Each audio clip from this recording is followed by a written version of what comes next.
dan kata hati. Demikian pun dengan Hyang Sukma, sekiranya kita mengetahui wajah hamba Tuhan dan sukma yang kita kehendaki ada, diberitahu akan tempatnya seperti wayang ragamu itu. Karena datanglah segala gerak wayang, sedangkan panggungnya jagat. Bentuk wayang adalah sebagai bentuk badan atau raga. Bergerak bila digerakkan, segala-galanya tanpa kelihatan jelas, perbuatan dengan ucapan. Yang berhak menentukan semuanya, tidak tampak wajahnya. Kehendak justru tanpa wujud dalam bentuknya. Karena sudah ada pada dirimu. Permisalan yang jelas ketika berhias. Yang berkaca itu Hyang Sukma. Adapun bayangan dalam kaca itu ialah dia yang bernama manusia sesungguhnya, terbentuk di dalam kaca. Lebih besar lagi pengetahuan tentang kematian ini dibandingkan dengan kesirnaan jagat raya, karena lebih lembut seperti lembutnya air. Bukankah lebih lembut kematian manusia ini?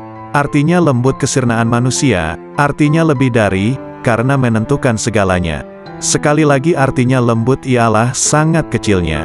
Dapat mengenai yang kasar dan yang kecil. Mencakup semua yang merangkak, melata tiada bedanya, benar-benar serba lebih. Lebih pula dalam menerima perintah dan tidak boleh mengandalkan pada ajaran dan pengetahuan. Karena itu bersungguh-sungguhlah menguasainya. Pahamilah liku-liku seolah tingkah kehidupan manusia. Ajaran itu sebagai ibarat benih, sedangkan yang diajari ibarat lahan. Misal kacang dan kedelai, yang disebar di atas batu. Kalau batunya tanpa tanah pada saat kehujanan dan kepanasan, pasti tidak akan tumbuh. Tapi bila kau bijaksana, melihatmu musnahkanlah pada matamu. Jadikanlah penglihatanmu sukma dan rasa. Demikian pula wujudmu, suaramu. Serahkan kembali kepada yang empunya suara. Justru kau hanya mengakui saja sebagai pemiliknya. Sebenarnya hanya mengatasnamai saja. Maka dari itu kau jangan memiliki kebiasaan yang menyimpang, kecuali hanya kepada Hyang Agung. Dengan demikian kau Hang Raga Sukma, yaitu kata hatimu sudah bulat menyatu dengan Kawula Gusti. Bicarakanlah menurut pendapatmu. Bila pendapatmu benar-benar meyakinkan, bila masih merasakan sakit dan was-was, berarti kejangkitan bimbang yang sebenarnya. Bila sudah menyatu dalam satu wujud, apa kata hatimu dan apa yang kau rasakan? Apa yang kau pikir terwujud ada? Yang kau cita-citakan tercapai? Berarti sudah benar untukmu, sebagai upah atas kesanggupanmu sebagai khalifah di dunia. Bila sudah memahami dan menguasai amalan dan ilmu ini, hendaknya semakin cermat dan teliti atas berbagai masalah. Masalah itu satu tempat dengan pengaruhnya. Sebagai ibaratnya sekejap pun tak boleh lupa. Lahiriah kau landasilah dengan pengetahuan 4 hal. Semuanya tanggapilah secara sama. Sedangkan kelimanya adalah dapat tersimpan dengan baik, berguna di mana saja. Artinya mati di dalam hidup, atau sama dengan hidup di dalam mati. Ialah hidup abadi, yang mati itu nafsunya, lahiriah badan yang menjalani mati. Tertimpa pada jasad yang sebenarnya. Kenyataannya satu wujud, raga sukma, sukma muksa. Jelasnya mengalami kematian. Syekh Malaya, terimalah hal ini sebagai ajaranku dengan senang hatimu. Anugerah berupa wahyu akan datang kepadamu. Seperti bulan yang diterangi cahaya temaram. Bukankah turunnya wahyu meninggalkan kotoran? Bersih bening, hilang kotorannya. Kemudian Kanjeng Nabi Khidir berkata dengan lembut dan tersenyum. Tak ada yang dituju, semua sudah tercakup haknya. Tidak ada yang diharapkan dengan keprawiraan, kesaktian semuanya sudah berlalu. Toh semuanya itu alat peperangan. Habislah sudah wejangan Kanjeng Nabi Khidir. Syekh Malaya merasa sungkan sekali di dalam hati. Mawas diri ke dalam dirinya sendiri. Kehendak hati rasanya sudah mendapat petunjuk yang cukup. Rasa batinnya menjelajah jagat raya tanpa sayap. Ke seluruh jagat raya, jasadnya sudah terkendali. Menguasai hakikat semua ilmu. Misalnya bunga yang masih kuncup, sekarang sudah mekar berkembang dan baunya semerbak mewangi. Karena sudah mendapat San Pancaretna, kemudian Sunan Kalijaga disuruh keluar dari raga Kanjeng Nabi Khidir kembali ke alamnya semula. Lalu Kanjeng Nabi Khidir berkata, "Hai, Malaya, kau sudah diterima Hyang Sukma. Berhasil menyebarkan aroma kasturi yang sebenarnya. Dan rasa yang memanaskan hatimu pun lenyap. Sudah menjelajahi seluruh permukaan bumi. Artinya godaan hati ialah rasa qanaah yang semakin dimantapkan. Ibarat memakai pakaian sutra yang indah. Selalu mawas diri, semua tingkah laku yang halus. Diserapkan ke dalam jiwa, dirawat seperti emas. Dihiasi dengan keselamatan, dan dipajang seperti permata, agar mengetahui akan kemauan berbagai tingkah laku manusia. Perhaluslah budi pekertimu atau akhlak ini. Warna hati kita yang sedang mekar baik, sering dinamakan kasturi jati. Sebagai pertanda bahwa kita tidak mudah goyah terhadap gerak-gerik, sikap hati yang ingin menggapai sesuatu tanpa ilmu, ingin mendalami tentang ruh itu justru keliru. Lagi pula secara penataan, kita itu ibaratnya busana yang dipakai sebagai kerudung. Sedangkan yang ikat kepala sebagai sarungmu, kemudian terlibat ingatan ketika dulu, ibarat mendalami mati ketika berada di dalam rongga ragaku. Tampak oleh Sunan Kalijaga cahaya, yang warnanya merah dan kuning itu, sebagai hambatan yang menghadang agar gagal usaha atau ikhtiar atau cita-citanya. Dan yang putih di tengah itulah yang sebenarnya harus diikuti. Kelimanya harus tetap diwaspadai. Kuasailah seketika, jangan sampai lupa. Bisa dipercaya sifatnya. Berkat kesediaanku berbuat sebagai penyekat. Untuk alat pembebas sifat berbangga diri. Yang selalu didambakan siang dan malam. Bukankah aku banyak sekali melekat atau mengetahui caranya pemuka agama yang ternyata salah dalam penafsiran dan penyampaian keterangannya, anggapannya sudah benar, tak tahunya malah mematikan pengertian yang benar. Akibatnya terperosok dalam penerapannya. Ada pemuka agama yang ibaratnya menjadi murung. Ia hanya sekedar mencari tempat bertengger saja, yaitu pada batang kayu yang baik rimbun, lebat buahnya, kuat batangnya. Untuk kemuliaan hidup baru, ada orang yang berkedudukan, ada yang ikut orang kaya. Akhirnya dimasyarakatkan, ibaratnya seperti sekedar memperoleh kemuliaan sepele. Jadinya tersesat-sesat. Ada pula yang justru memiliki jalan terpaksa. Demikian, artikel ini dimuat di Matops Blog. Assalamualaikum warahmatullahi wabarakatuh. Alhamdulillah, segala puji bagi Allah, Tuhan seru sekalian alam. Kali ini akan dibacakan nasihat atau wejangan Syekh Ahmad Ar-Rifai, pengasas Tarekat Rifaiyah. Nasihat ini diambil dari dailysufi.blogspot.com. Dengan dibacakan nasihat ini, semoga Allah melimpahkan ibrah dan hikmah, guna menggapai ridha ilahi.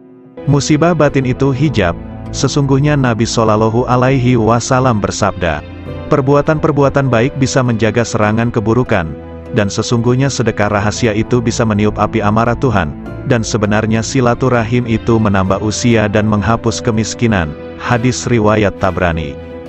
Dalam hadis yang mulia ini ada pelajaran akhlak mulia, di mana kaum arifin membumbung menuju Rabb-Nya, sebab asas dari marifat adalah makarimul akhlak, semulia-mulianya akhlak, sedangkan akhlak buruk adalah, nauzubillah, adalah wujud terhijabnya rahasia batin dari Allah Ta'ala. Anak-anakku sekalian, di antara musibah rahasia batin terbesar adalah terhijabnya kita dari Allah Subhanahu wa Ta'ala. Maka siapapun yang mendapatkan musibah seperti ini, pada dasarnya ia telah menggabungkan musibah-musibah lainnya. Sang pecinta itu senantiasa mabuk ilahi, sang pemabuk tak akan merasakan derita musibah ketika mabuk, baru di saat sadar merasakan deritanya. Musibah terhijab dari Allah Subhanahu wa Ta'ala tak bisa diganti atas kehilangannya selamanya, kecuali dengan menepiskan segala hal selain Allah Subhanahu wa Ta'ala. Dari rahasia batin kita, tak ada ancaman lebih serius di dalam Al-Quran dibanding ayat ini. Sekali-kali tidak, sesungguhnya mereka pada hari itu benar-benar terhalang dari melihat Tuhan mereka. Betapa banyak orang yang taat tetapi terhijab dari yang ditaati Allah Subhanahu wa Ta'ala. Betapa banyak orang yang dapat nikmat tapi terhijab dari sang pemberi nikmat. Betapa banyak orang yang tidur, diberi rizki kesadaran bangun ketika ia sedang tertidur. Betapa banyak orang yang sadar tertidur justru setelah ia bangun. Betapa banyak orang yang pendosa, justru diberi rizki kewalian dan meraih derajat abrar. Betapa banyak orang zuhud yang gugur dari wilayahnya, dan menempuh jalan pendosa. Hijab itu siksa jauh dari Allah Subhanahu wa Ta'ala. Betapa banyak ahli amal yang terhijab gara-gara melihat amalnya, jauh dari memandang anugerah Allah Subhanahu wa Ta'ala, hingga mata hatinya buta. Lalu ia terlempar jauh, sementara ia menduga dirinya telah sampai, wusyul, kepada Allah Subhanahu wa Ta'ala, dan tidak ada yang lebih mengerikan di mata orang arif dibanding hijab itu sendiri, walau sekejap mata. Padahal siksa Allah Subhanahu wa Ta'ala terbesar pada hamba adalah hijab dan terjauhkan darinya. Salah seorang hamba Allah Subhanahu wa Ta'ala dikisahkan sedang bermunajat, "Oh Tuhanku, sampai kapan aku maksiat kepadamu, sedangkan Engkau tak pernah menyiksaku?" Kemudian Allah Subhanahu wa Ta'ala menurunkan wahyu kepada seorang nabi di kala itu, "Katakan kepadanya, sampai kapankah aku menyiksamu, sedangkan kamu tidak mengerti? Bukankah engkau telah aku tutup dari kelembutan-kelembutan kebahagiaanku? Bukankah aku telah mengeluarkan kemanisan munajat kepadaku dari hatimu?" Abu Musa, pelayan Abu Yazid mengatakan, suatu hari Syekh Abu Yazid memasuki suatu kota, kemudian massa banyak datang berjubal mengikutinya. Ketika Abu Yazid melihat mereka dan berjubalnya mereka, beliau mengatakan, "Ya Allah, aku mohon perlindungan kepadamu dari terhijab padamu karena mereka, dan aku mohon perlindungan kepadamu dari hijabmu atas mereka, karena gara-gara aku." Semoga Allah merahmatinya. Betapa banyak kesadaran itu, dan betapa benarnya Abu Yazid dengan Tuhannya, betapa besarnya kasih sayang Abu Yazid pada sahabat-sahabatnya kaum muslimin.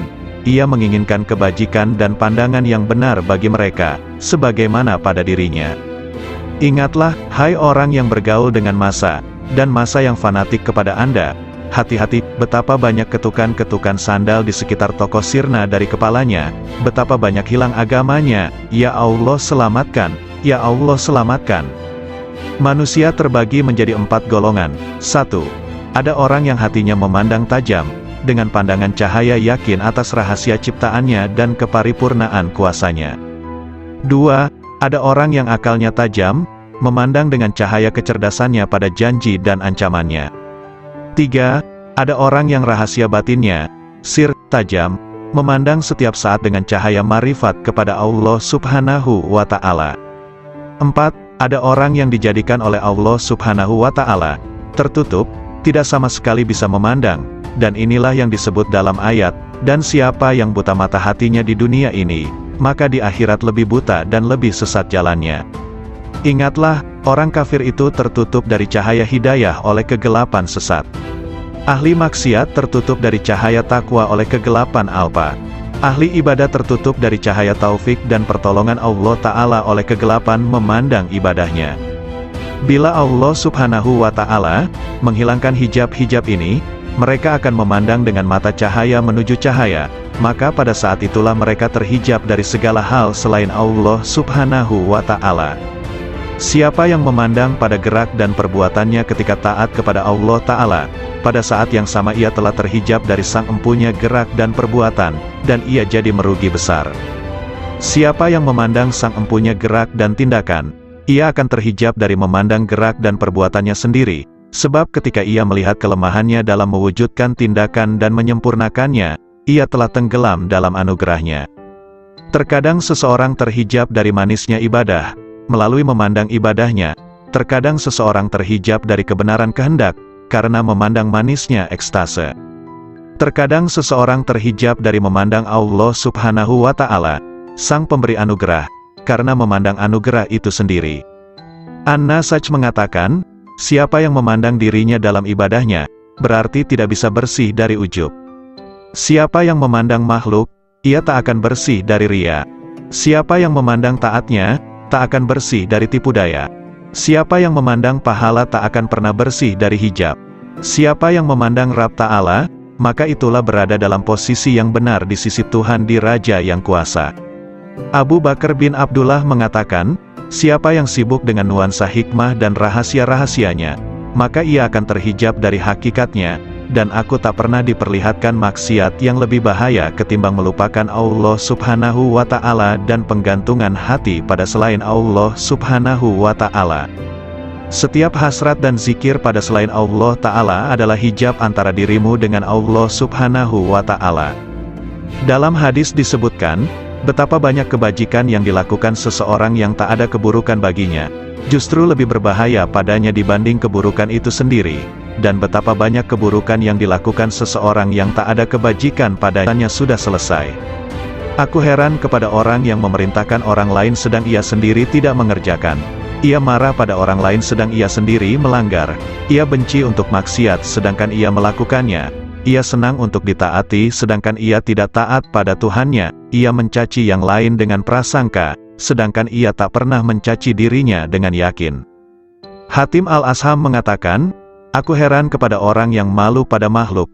Bagaimana ia tidak malu kepada Allah? Aku heran kepada orang yang mencari ridho makhluk sedangkan ia tidak mencari ridho Tuhan. Aku heran kepada orang yang mencintai ahli ibadah, sedangkan ia menuju maksiat. Aku heran kepada orang yang mengenal keagungan Allah, bagaimana ia bisa kontra padanya. Aku heran kepada orang yang makan rizki Tuhannya, bagaimana ia terima kasih kepada selain Allah. Aku heran kepada orang yang membeli budak dengan hartanya, bagaimana ia tidak membeli orang merdeka dengan kebajikannya dan ucapan indahnya. Hunais bin Abdullah berkata, aku heran kepada orang yang malamnya bangun, siangnya puasa, menjauhi larangan-larangannya, namun tidak bisa bertemu dengannya kecuali hanya menangis dan susah belaka. Aku heran kepada orang yang malamnya tidur, siangnya bermain-main, dipenuhi dosa-dosa, sedangkan ia tak akan bertemu dengannya selamanya, malah ia tertawa bergembira. Yahya bin Mu'az berkata, aku heran kepada orang yang menghinakan dirinya untuk si budak, dan ia menemukan dari tuannya apa yang dia mau. Aku heran kepada orang yang konsumsinya roti kering, namun bermaksiat pada Tuhannya yang maha lembut. Aku heran kepada orang yang takut akan kematian dirinya tapi tidak takut kepada kematian hatinya, yang takut akan kehilangan dunianya, bagaimana ia tidak takut kehilangan agamanya. Seorang sufi berdendang, Ilahi, aku heran darimu dan dariku. Apakah kau mensirnakan diriku olehmu dariku engkau dekatkan aku darimu hingga. Kuduga sesungguhnya engkau adalah aku. Yahya bin Mu'az bermunajat. Oh Ilahi, mengingat surga berarti kematian. Mengingat neraka berarti kematian. Sungguh mengherankan orang yang hidup di antara dua kematian. Soal surga ia tidak sabar, dan soal neraka ia tidak sabar atas siksanya. Dikatakan, mengingat wusyul adalah kematian. Mengingat pisah adalah kematian. Bagaimana hati hidup di antara dua kematian? Kematian orang yang marifat itu sangat mengherankan, karena sang arif berada di antara kegembiraan marifat dan ketakutan pisah dengan Allah Ta'ala. Bagaimana kematian berserasi dengan kesenangan marifat, atau bagaimana kehidupan disertai ketakutan pisah? Aku heran kepada orang yang berkata, aku mengingat Tuhanku. Adakah bisa lupa? Lalu aku mengingat yang kulupa, aku mati jika mengingatmu, kemudian hidup jika bukan karena air wusyulmu, aku tak pernah hidup lalu kau hidupkan dengan harapan, lalu aku mati oleh kerinduan. Seberapa banyak aku hidup padamu dan berapa aku mati, ku teguk air cinta, piala demi piala, tak habis-habismu minuman, tak puas-puasnya. Sungguh heran, perkaraku jadi aneh di setiap lorong keanehan, lalu aku jadi heran di setiap lorong keheranan. Assalamualaikum warahmatullahi wabarakatuh. Segala puji bagi Allah, Tuhan seru sekalian alam. Kali ini akan dibacakan artikel yang berjudul Nasihat Nabi Khidir alaihi salam kepada Syekh Malaya atau Sunan Kalijaga. Matahari berbeda dengan bulan, perbedaannya terdapat pada cahaya yang dipancarkannya. Sudahkah hidayah iman terasa dalam dirimu? Tauhid adalah pengetahuan penting untuk menyembah pada Allah. Juga makrifat harus kita miliki untuk mengetahui kejelasan yang terlihat, ya ru'yat, melihat dengan mata telanjang, sebagai saksi adanya yang terlihat dengan nyata. Maka dari itu kita dalami sifat dari Allah, sifat Allah yang sesungguhnya, yang asli dari Allah. Sesungguhnya Allah itu, Allah yang hidup. Segala afalnya, perbuatannya, adalah berasal dari Allah. Itulah yang dimaksud dengan ru'yati. Kalau hidupmu senantiasa kamu gunakan ru'yat, maka itu namanya khairat, kebajikan hidup. Makrifat itu hanya ada di dunia. Jauhar awal khairat, mutiara awal kebajikan hidup, sudah berhasil kau dapatkan. Untuk itu secara tidak langsung kamu sudah mendapatkan pengawasan kamil, penglihatan yang sempurna. Insan kamil, manusia yang sempurna, berasal dari zatullah, zatnya Allah. Sesungguhnya ketentuan gaib yang tersurat, adalah kehendak zat yang sebenarnya. Sifat Allah berasal dari zat Allah. Dinamakan insan kamil kalau mengetahui keberadaan Allah itu.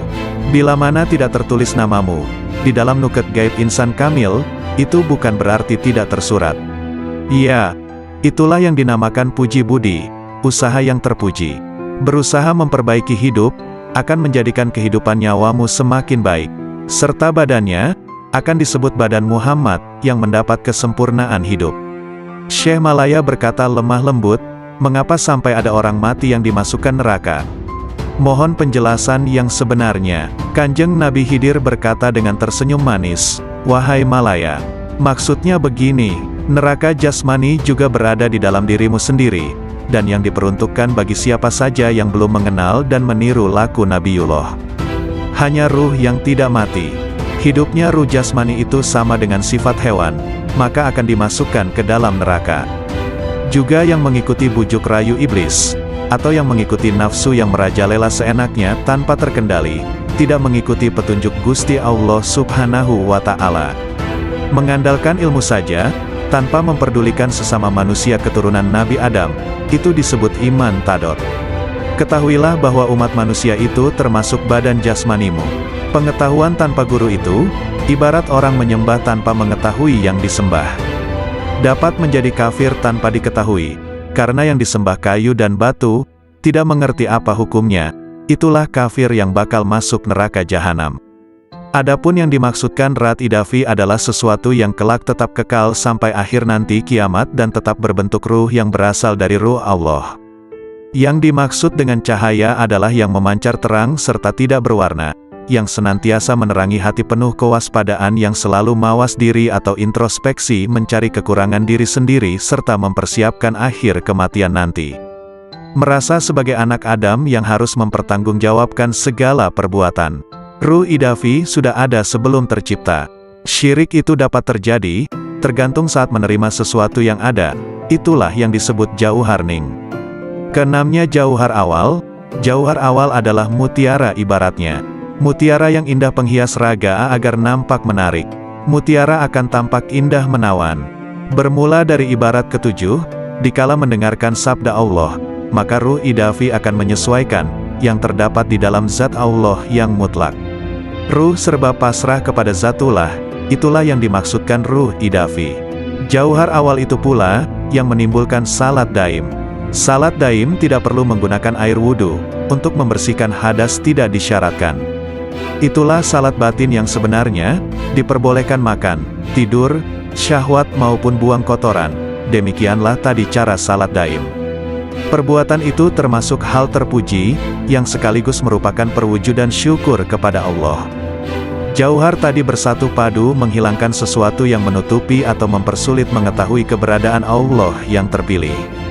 Adanya itu menunjukkan adanya Allah, yang mustahil kalau tidak berwujud sebelumnya.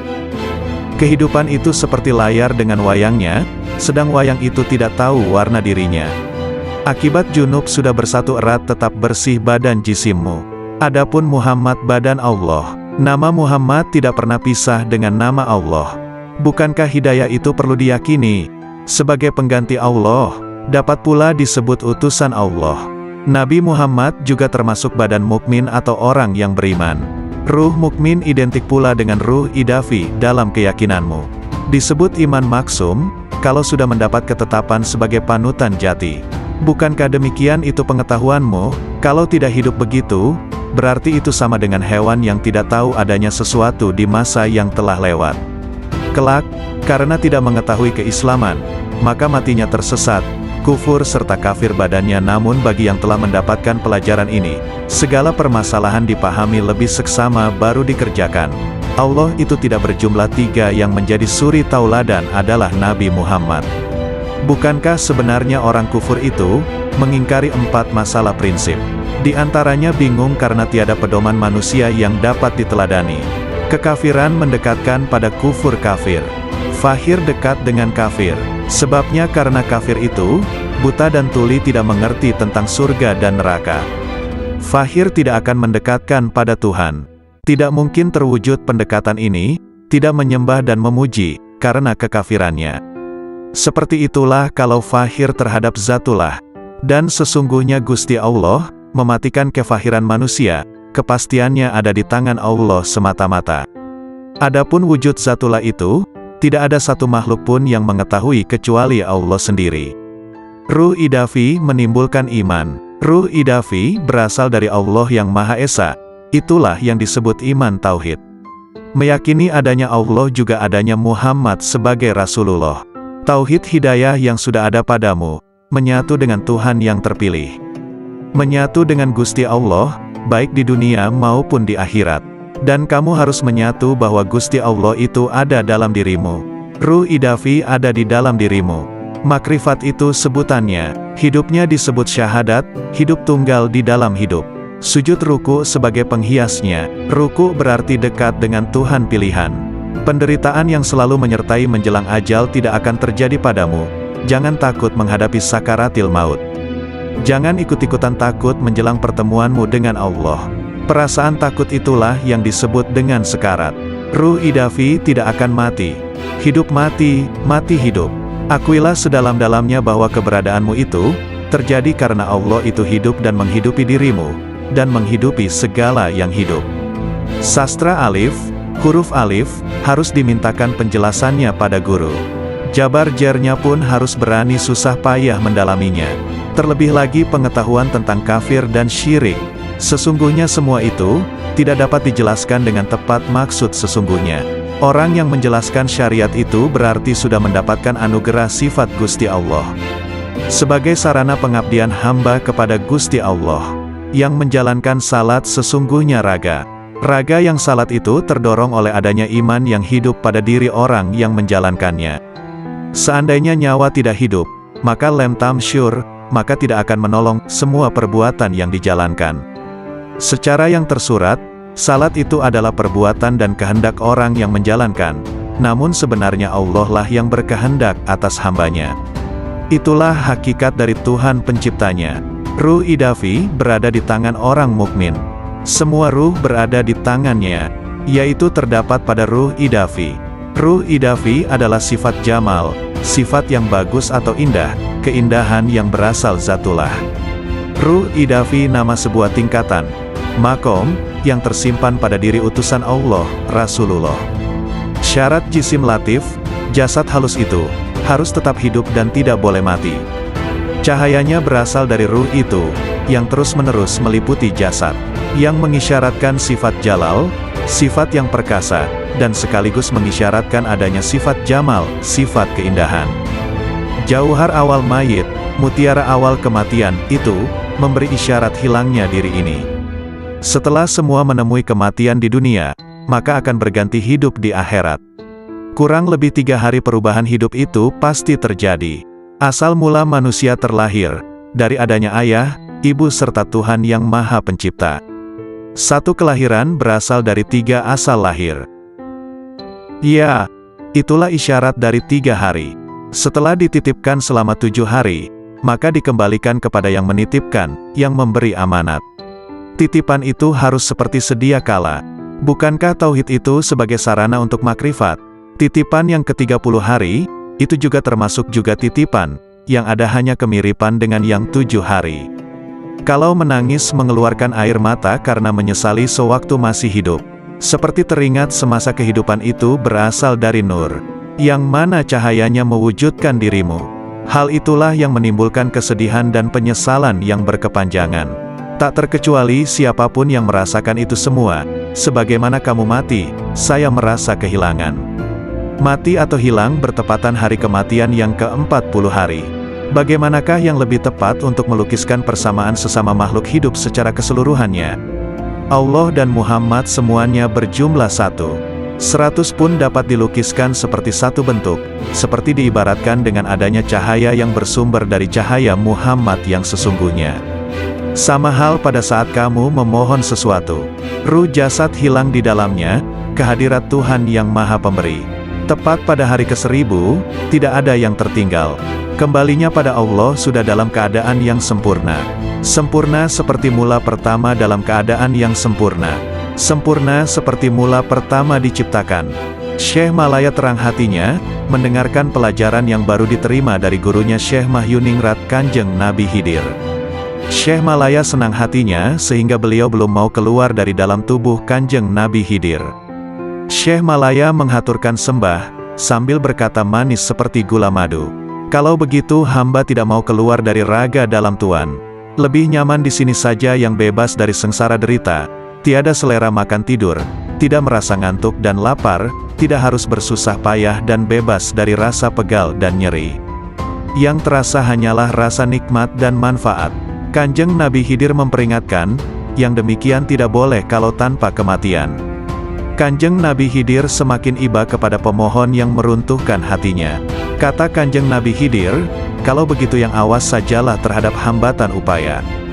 Jangan sampai kau kembali, memohonlah yang benar dan waspada. Anggaplah kalau sudah kau kuasai, jangan hanya digunakan dengan dasar bila ingat saja, karena hal itu sebagai rahasia Allah. Tidak diperkenankan mengobrol kepada sesama manusia, kalau tanpa seizinnya. Sekiranya akan ada yang mempersoalkan, memperbincangkan masalah ini. Jangan sampai terlanjur, jangan sampai membanggakan diri, jangan peduli terhadap gangguan, cobaan hidup. Tapi justru terimalah dengan sabar. Cobaan hidup yang menuju kematian, ditimbulkan akibat buah pikir. Bentuk yang sebenarnya ialah tersimpan rapat di dalam jagatmu. Hidup tanpa ada yang menghidupi kecuali Allah saja. Tiada antara lamanya tentang adanya itu. Bukankah sudah berada di tubuh? Sungguh, bersama lainnya selalu ada dengan kau. Tak mungkin terpisahkan, kemudian tidak pernah memberitahukan dari mana asalnya dulu. Yang menyatu dalam gerak perputaran bawana. Bukankah berita sebenarnya sudah ada padamu? Cara mendengarnya adalah dengan ruh sejati, tidak menggunakan telinga. Cara melatihnya, juga tanpa dengan mata. Adapun telinganya, matanya yang diberikan oleh Allah. Ada padamu itu, secara batinnya ada pada sukma itu sendiri. Memang demikianlah penerapannya. Ibarat seperti batang pohon yang dibakar, pasti ada asap apinya, menyatu dengan batang pohonnya. Ibarat air dengan alunnya, seperti minyak dengan susu, tubuhnya dikuasai gerak dan kata hati. Demikian pun dengan Hyang Sukma, sekiranya kita mengetahui wajah hamba Tuhan dan sukma yang kita kehendaki ada, diberitahu akan tempatnya seperti wayang ragamu itu. Karena datanglah segala gerak wayang, sedangkan panggungnya jagat. Bentuk wayang adalah sebagai bentuk badan atau raga. Bergerak bila digerakkan, segala-galanya tanpa kelihatan jelas, perbuatan dengan ucapan. Yang berhak menentukan semuanya, tidak tampak wajahnya. Kehendak justru tanpa wujud dalam bentuknya. Karena sudah ada pada dirimu. Permisalan yang jelas ketika berhias. Yang berkaca itu Hyang Sukma. Adapun bayangan dalam kaca itu ialah dia yang bernama manusia sesungguhnya, terbentuk di dalam kaca. Lebih besar lagi pengetahuan tentang kematian ini dibandingkan dengan kesirnaan jagat raya, karena lebih lembut seperti lembutnya air. Bukankah lebih lembut kematian manusia ini? Artinya lembut kesirnaan manusia, artinya lebih dari, karena menentukan segalanya. Sekali lagi artinya lembut ialah sangat kecilnya. Dapat mengenai yang kasar dan yang kecil. Mencakup semua yang merangkak, melata tiada bedanya, benar-benar serba lebih. Lebih pula dalam menerima perintah dan tidak boleh mengandalkan pada ajaran dan pengetahuan. Karena itu bersungguh-sungguhlah menguasainya. Pahamilah liku-liku seolah tingkah kehidupan manusia. Ajaran itu sebagai ibarat benih, sedangkan yang diajari ibarat lahan. Misal kacang dan kedelai, yang disebar di atas batu. Kalau batunya tanpa tanah pada saat kehujanan dan kepanasan, pasti tidak akan tumbuh.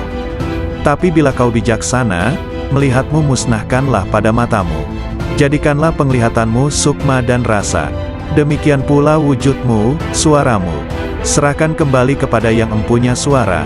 Justru kau hanya mengakui saja sebagai pemiliknya.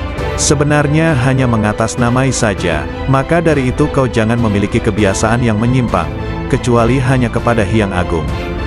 Dengan demikian kau hangraga sukma, yaitu kata hatimu sudah bulat menyatu dengan Kawula Gusti. Bicarakanlah menurut pendapatmu. Bila pendapatmu benar-benar meyakinkan, bila masih merasakan sakit dan was-was, berarti kejangkitan bimbang yang sebenarnya. Bila sudah menyatu dalam satu wujud, apa kata hatimu dan apa yang kau rasakan? Apa yang kau pikir terwujud ada? Yang kau cita-citakan tercapai? Berarti sudah benar untukmu, sebagai upah atas kesanggupanmu sebagai khalifah di dunia.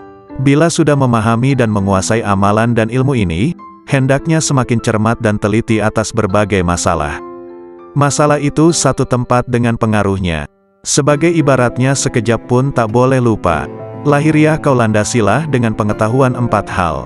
Semuanya tanggapilah secara sama. Sedangkan kelimanya adalah dapat tersimpan dengan baik, berguna di mana saja. Artinya mati di dalam hidup, atau sama dengan hidup di dalam mati. Ialah hidup abadi, yang mati itu nafsunya, lahiriah badan yang menjalani mati. Tertimpa pada jasad yang sebenarnya. Kenyataannya satu wujud, raga sukma, sukma muksa. Jelasnya mengalami kematian. Syekh Malaya, terimalah hal ini sebagai ajaranku dengan senang hatimu. Anugerah berupa wahyu akan datang kepadamu.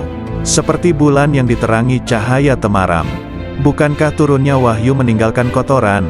Bersih bening, hilang kotorannya. Kemudian Kanjeng Nabi Khidir berkata dengan lembut dan di hadapan Allah Ta'ala. Karena itulah kolbu kaum arifin merupakan perbendaharaan Allah Ta'ala di muka bumi.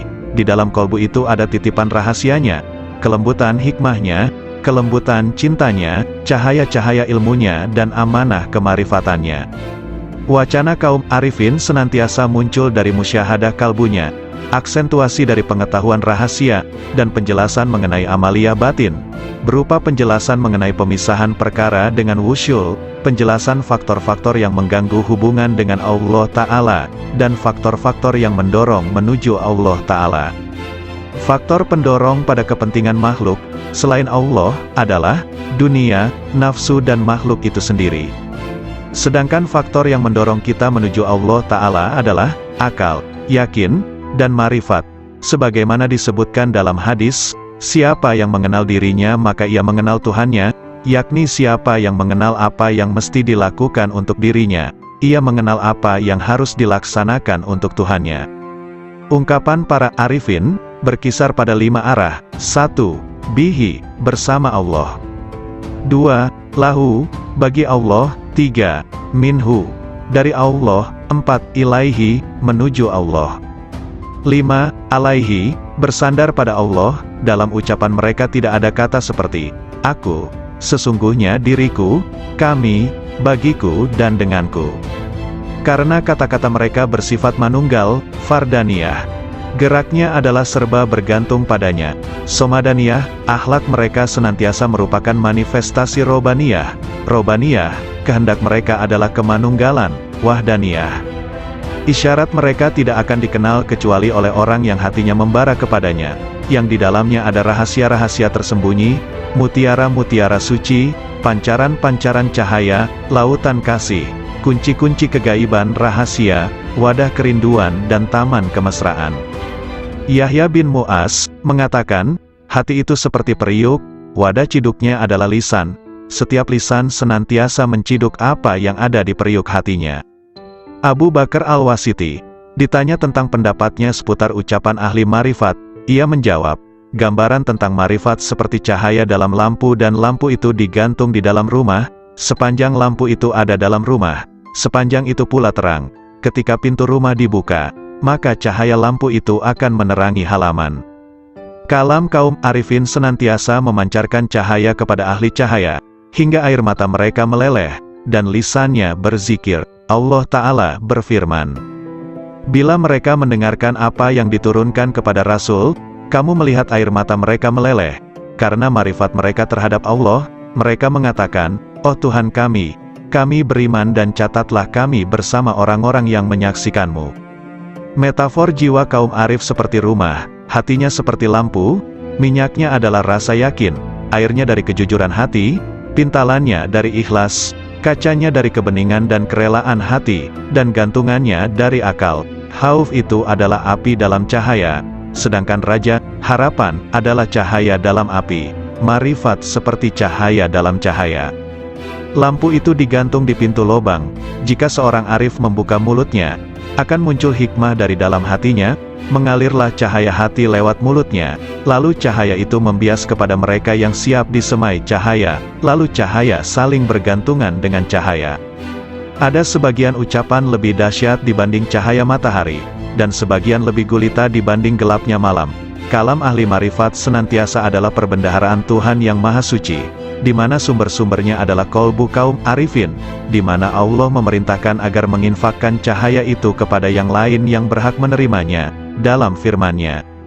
Ajaklah mereka ke jalan Tuhanmu dan dengan hikmah dan nasihat yang bagus berilah argumentasi dengan argumen yang lebih bagus. Sesungguhnya Tuhanmu Dia lebih tahu pada orang yang tersesat dari jalannya, dan Ia Maha tahu pada orang yang diberi hidayah. Sebagian arifin ditanya, manakah cahaya yang lebih hebat ketimbang matahari? Marifat, jawabnya, apa yang lebih berguna dibanding air? Ucapan ahli marifat, katanya, apa yang lebih harum aromanya ketimbang minyak kesturi? Waktunya orang arif, apa pekerjaan orang arifin? Memandang pekerjaan rububiyah dan panji-panji kelembutan kudrah, jawabnya. Hasrat orang-orang soleh, Abu Said Al-Balhi, ditanya, kenapa ucapan orang pendahulu, salaf, lebih utama dibanding orang akhir, khalaf? Karena kehendak mereka adalah memuliakan Islam, menyelamatkan jiwa, kasih sayang pada sesama saudara dan ridho kepada Ar-Rahman, jawabnya. Sedangkan kehendak kita adalah memanjakan hawa nafsu, mencari pujian orang dan mencari kenikmatan dunia. Tambahnya lagi, seorang hamba manakala taat pada Tuhannya, Allah memberinya rejeki seteguk air dari sumber marifat, lalu ia mengucapkan dengan lisannya, namun jika ia meninggalkan taatnya, ia tidak akan merusak taat itu, namun tetap tersimpan di hatinya, dan tidak mengucapkannya dengan lisannya, agar ia tetap dalam sesalnya dan menjadi cobaan dengan berbagai ujian. Tiada dua orang beriman yang bertemu, yang keduanya berzikir kepada Allah, melainkan Allah menambah cahaya marifatullah pada kedua hatinya, sebelum keduanya berpisah. Sesungguhnya Allah memunculkan ahli marifat di atas puncak gelombang lautan intuisi, kolbu dan memuliakan mereka di atas perbendaharaan rahasia serta rahasia pengetahuan yang tak terhingga jumlahnya. Tidak pernah putus uraiannya, tidak pernah ditemukan ujung dalamnya, tidak sirna keajaibannya, hingga mereka menyelami cahaya marifat, dalam kedalaman isyarat yang terpendam, dalam makna-maknanya yang tersembunyi, hingga keluar dengan keajaiban satriguna dan kelembutan bekal-bekal melimpahnya, hakikat-hakikat dan isyaratnya, yang membakar kolbu para pecinta, memesrakan ruh para penempuh. Itulah cahaya dari cahaya hidayah, di mana seorang hamba meraih petunjuk dari kebajikan riayah, penjagaan jiwa, jika meraih taufik dan inayah. Yahya bin Mu'az berkata, aku bertemu kaum arifin yang dilimpahi hikmah. Aku temukan mayoritas mereka tidak memiliki apa-apa, malah mereka dibiayai yang lain. Laits al-Misri, punya saudara yang ada di Iskandariyah. Ketika ia datang, saudaranya menjawab, aku sedang menghadap Allah. Mana faedah dari penghadapanmu pada Tuhanmu? Saudaranya diam. Lalu Laits mengatakan, sang hamba jika menghadap pada Allah dengan keselarasan yang benar, Allah memberikan faedah-faedah yang tak pernah terlintas di hati manusia. Yahya bin Mu'az, manakala bicara suatu hari, tiba-tiba ada orang yang berteriak keras di majelisnya, sembari merobek-robek bajunya. Hai, apa yang kamu katakan? Kalam ahli marifat, ketika muncul dari sumber rahasia kemanunggalan, ia menggali hati orang yang dibakar rindu dan cinta dengan apinya, lantas sifat-sifat manusiawi sirna. Karena itu kalimat orang yang bertakwa itu posisinya mendekati wahyu. Suatu ketika ada kata-kata terucap dari mereka, lalu ditanya, apa yang membuatmu bicara seperti ini? Hatiku mengatakan demikian, bermula dari pikiranku, dari rahasia jiwaku, dari Tuhanku, katanya. Sandaran hikmah adalah wujudnya hikmah, yaitu barang berharga yang hilang dari penempuh. Ketika ditemukan ia ambil, ia tak peduli dari manapun wadahnya, dari manapun diucapkannya, dari hati mana dinukil atau dari dinding mana terukir atau dari kafir mana didengar. Nilai hikmah, dalam sebuah hadis disebutkan, siapa yang ingin ilmu oleh Allah tanpa belajar, mendapatkan petunjuk tanpa hidayah, maka zuhudlah dari dunia. Setiap hikmah ada ahli dan zamannya, dan zaman itu telah berlalu dengan sejumlah besar ahlinya, sedangkan yang tersisa kini hanyalah musibah, maka kami kepada Allah, dan kami kepadanya kembali. Carilah lampu-lampu kalam kaum arifin sebelum mereka wafat, suatu nikmat yang kalian rasakan kemuliaannya, keutamaannya yang paripurna, dan Luqman dipilih oleh Allah dengan hikmah, karena kemuliaan hikmahnya, hikmah itu sidikun, kebanggaan mutakun, Firdaus para arifun, warisan para nabi dan mursalun, burulah sebelum sirna. Dian-dian cahaya manusia di setiap bumi, merekalah ulama generasi mulia. Ilmunya memancarkan cahaya di setiap lembah bagai purnama yang membias tanpa awan. Jalan istiqomah diriwayatkan oleh Ummu Habibah. Ia berkata, bahwa Rasulullah Shallallahu Alaihi Wasallam bersabda, tak seorang pun hamba yang muslim, sholat lillahi ta'ala setiap hari 12 rakaat, sholat sunnah, bukan sholat fardu, kecuali Allah membangunkan rumah di dalam surga. Hadis riwayat Muslim, Abu Dawud, Tirmidzi dan Nasai. Hadis ini memotivasi untuk menegakkan ibadah-ibadah sunnah, karena ibadah sunnah salah satu bentuk takarub kepada Allah Ta'ala, sekaligus menjadi bekal kaum arifun dalam menempuh jalan menuju kepada Allah Subhanahu wa Ta'ala, sekaligus menjadi perilaku kaum yang mengkhususkan, menyendiri, jiwanya di sisi Allah Subhanahu wa Ta'ala. Anak-anak sekalian, ketahuilah, siapa yang hakikat batinnya menyendiri bersama Allah secara total, dan rahasia sirnya benar-benar manunggal, akan terbuka seluruh tirai, segala bukti menjadi nyata, ketika musyahadah pada cahaya al-haq Allah Subhanahu wa Ta'ala. Di sanalah Allah menuangkan minuman dengan gelas cintanya, hingga ia mabuk dari lainnya, segalanya menjadi riang dan ringan, segala diamnya adalah zikir, nafasnya adalah tasbih, kalamnya adalah penyucian, dan tidurnya adalah sholat, doa. Sang hamba senantiasa menaiki kendaraan marifat, hingga bertemu yang dimarifati. Bila sudah bertemu, ia abadi selamanya bersamanya, tidak berpaling ke lainnya.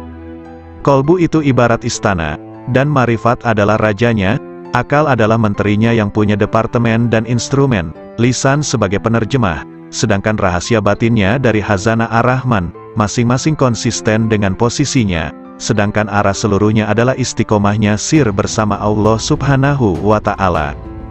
Bila sir istiqomah, maka marifat menjadi istiqomah, lalu akal menjadi lurus. Bila akal konsisten, kolbu akan konsisten. Bila kolbu konsisten, jiwa akan konsisten. Bila nafsu konsisten, dalam pengendalian, perilaku batin akan konsisten. Sir dicahayai oleh sifat jamal dan jalalnya. Akal dicahayai oleh cahaya kesadaran dan renungan pelajaran. Kolbu dicahayai oleh cahaya rasa takut dan cinta disertai kontemplasi fikiran. Nafsu dicahayai dengan cahaya olah jiwa dan pengekangan. Sir adalah lautan dari samudera anugerah pemberiannya, dan gelombangnya tak terhingga, tiada henti pula. Jika sir konsisten bersama Allah Subhanahu wa Ta'ala, maka senantiasa akan abadi dalam musyahadah, dan sirna dari penglihatan pada istiqomahnya.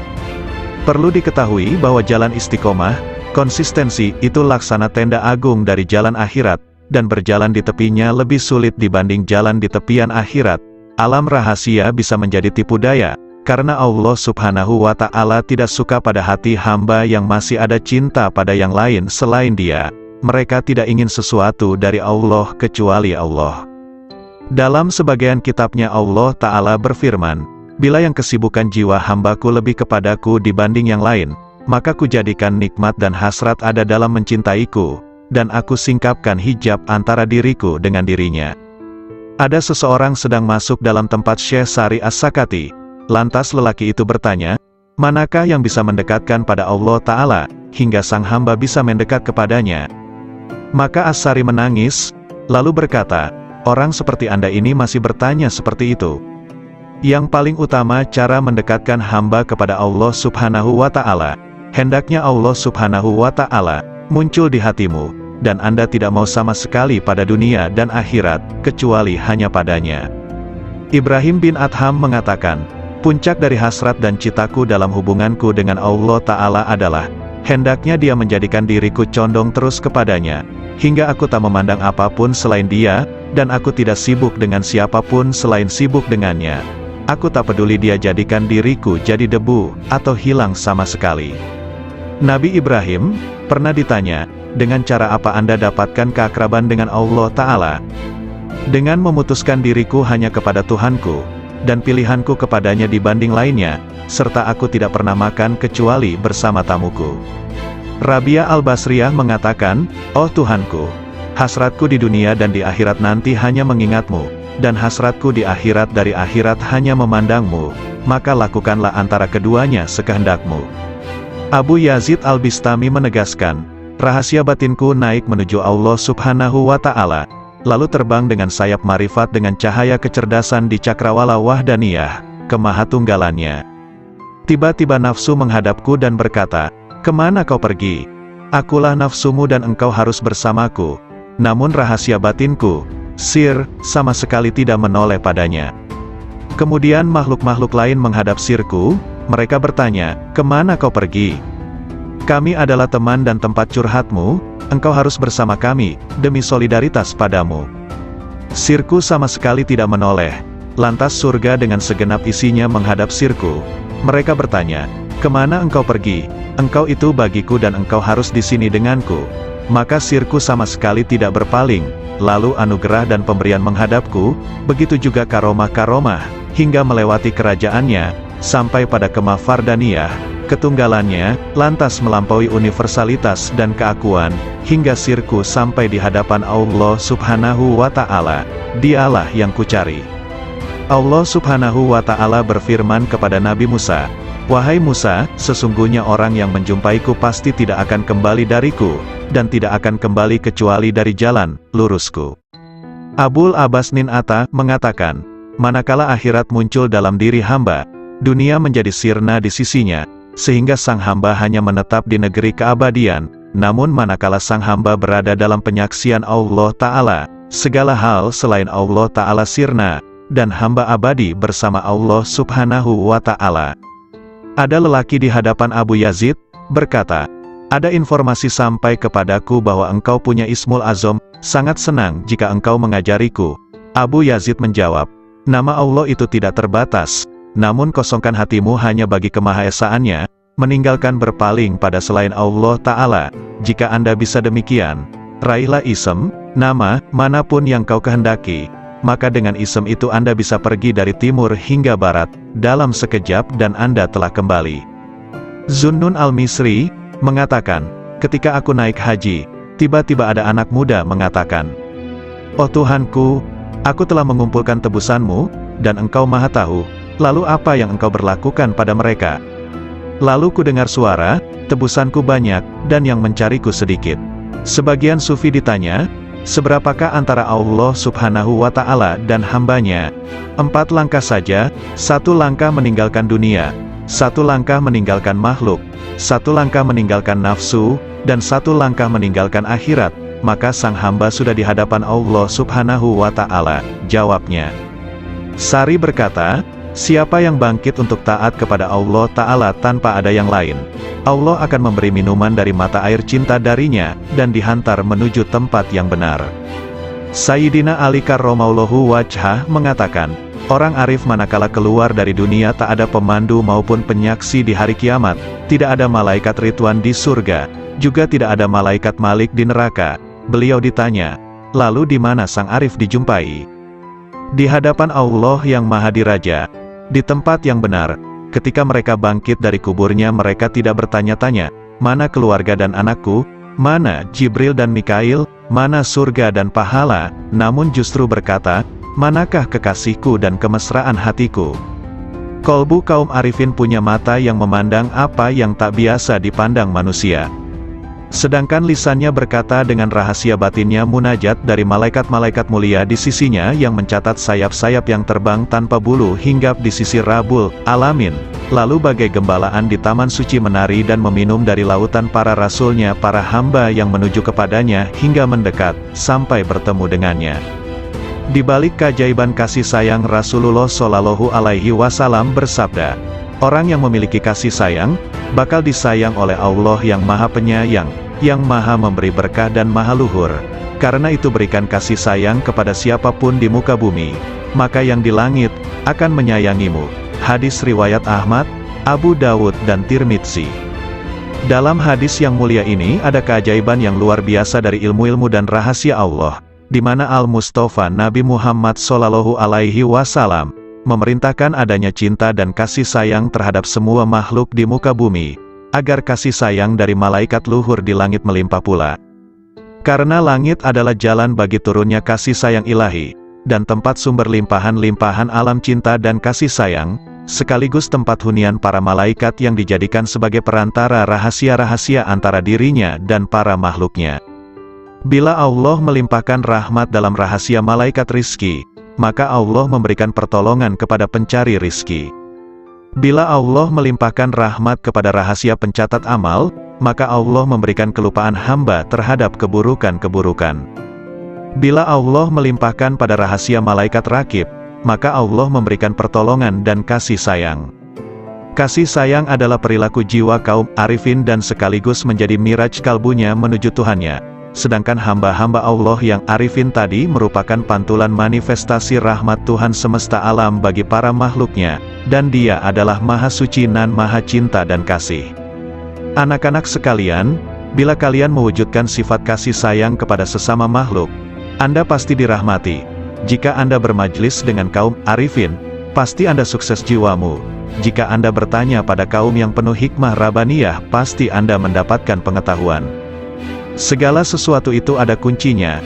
Kunci ilmu itu bertanya.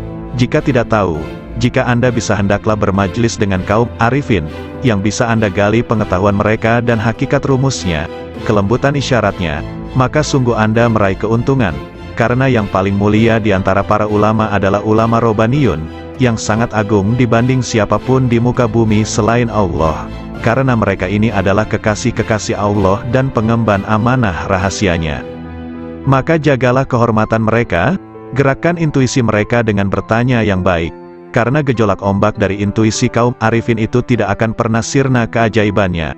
Maka cukuplah disebut tolol bagi seseorang yang tidak mau belajar pada mereka, meraih limpahan dari kemampuan mereka.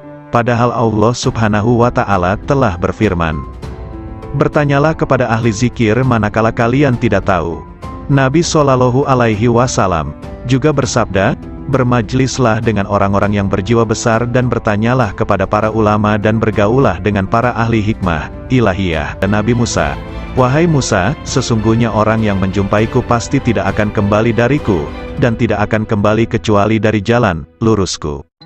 Abul Abbas Nin Atta mengatakan, manakala akhirat muncul dalam diri hamba, dunia menjadi sirna di sisinya, sehingga sang hamba hanya menetap di negeri keabadian. Namun manakala sang hamba berada dalam penyaksian Allah Ta'ala, segala hal selain Allah Ta'ala sirna, dan hamba abadi bersama Allah Subhanahu wa Ta'ala.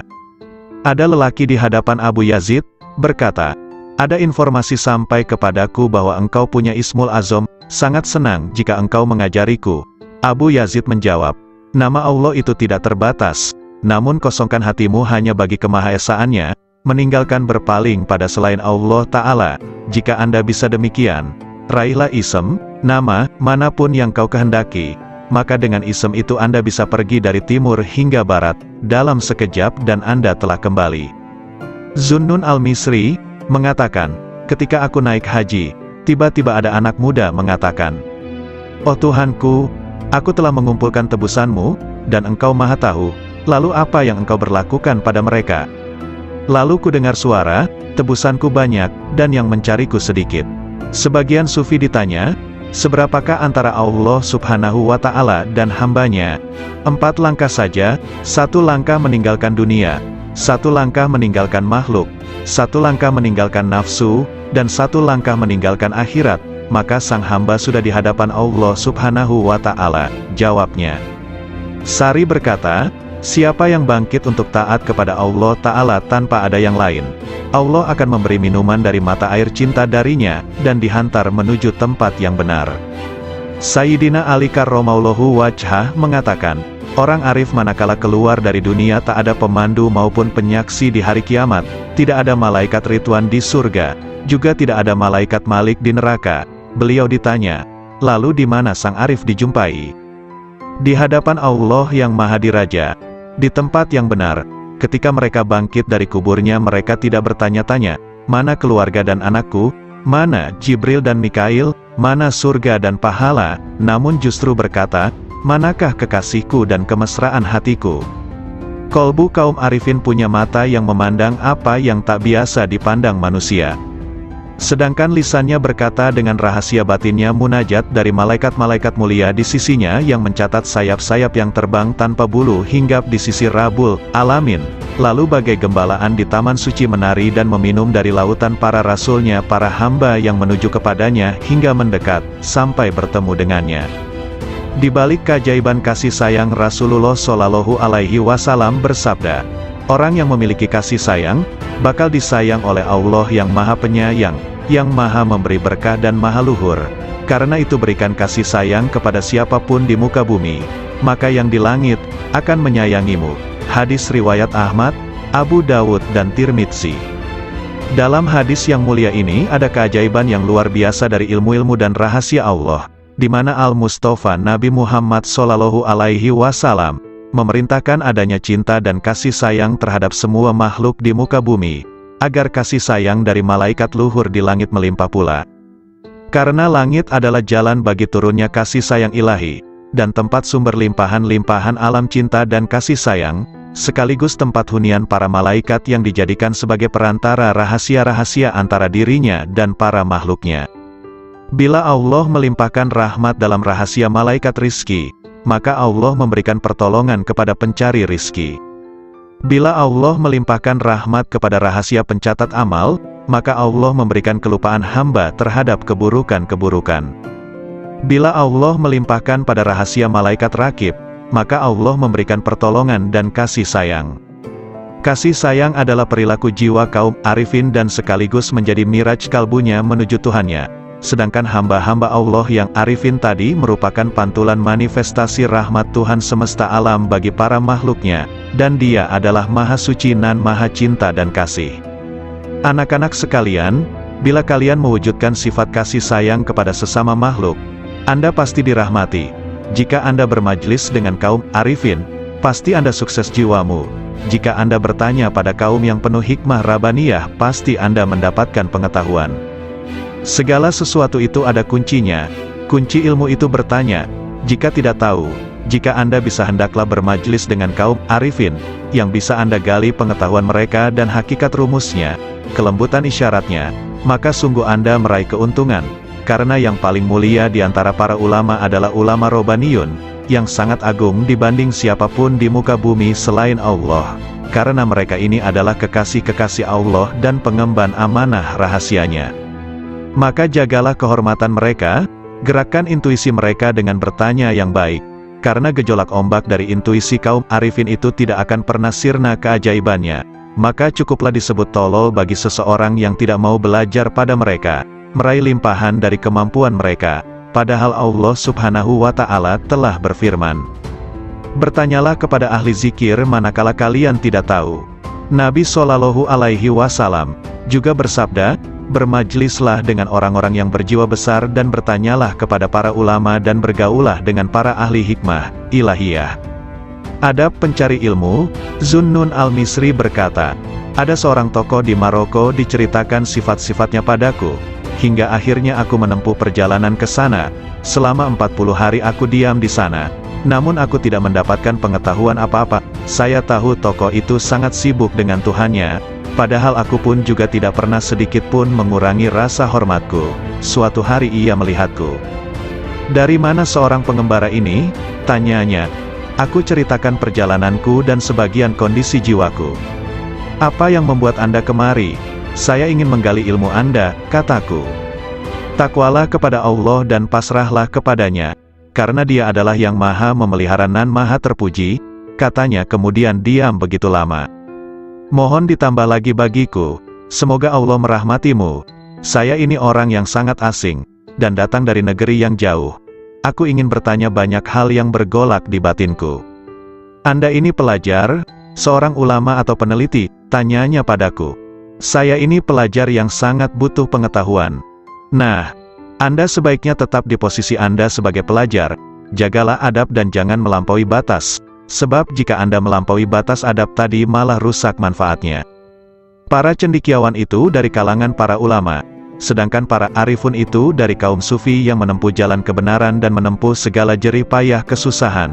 Mereka pergi dengan kebajikan dunia akhirat.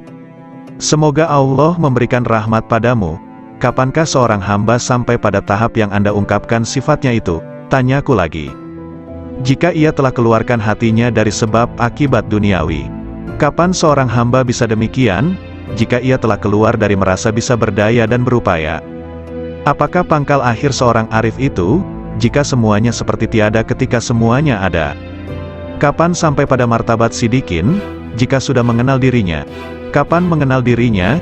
Jika telah tenggelam di lautan anugerah, dan keluar dari tempat keegoannya dan berpijak pada langkah keluhuran.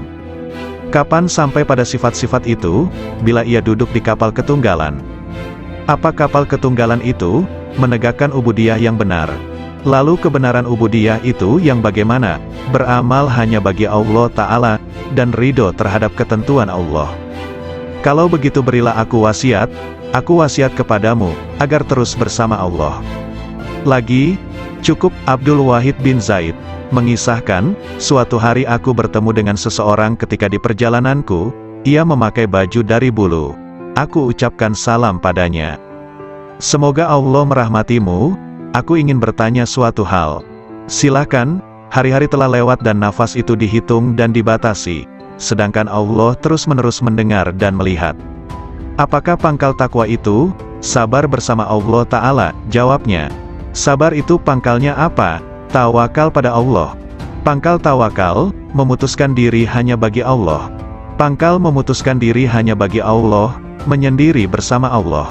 Pangkal menyendiri, membuang dari hati, segala hal selain Allah. Kalau hidup paling nikmat, berbahagia dengan zikrullah. Kalau hidup paling bagus, ya, hidup bersama Allah. Apa yang disebut paling dekat, bertemu Allah. Apa yang paling membuat hati lapar, pisah dengan Allah. Apa sesungguhnya cita-cita sang arif, bertemu Allah.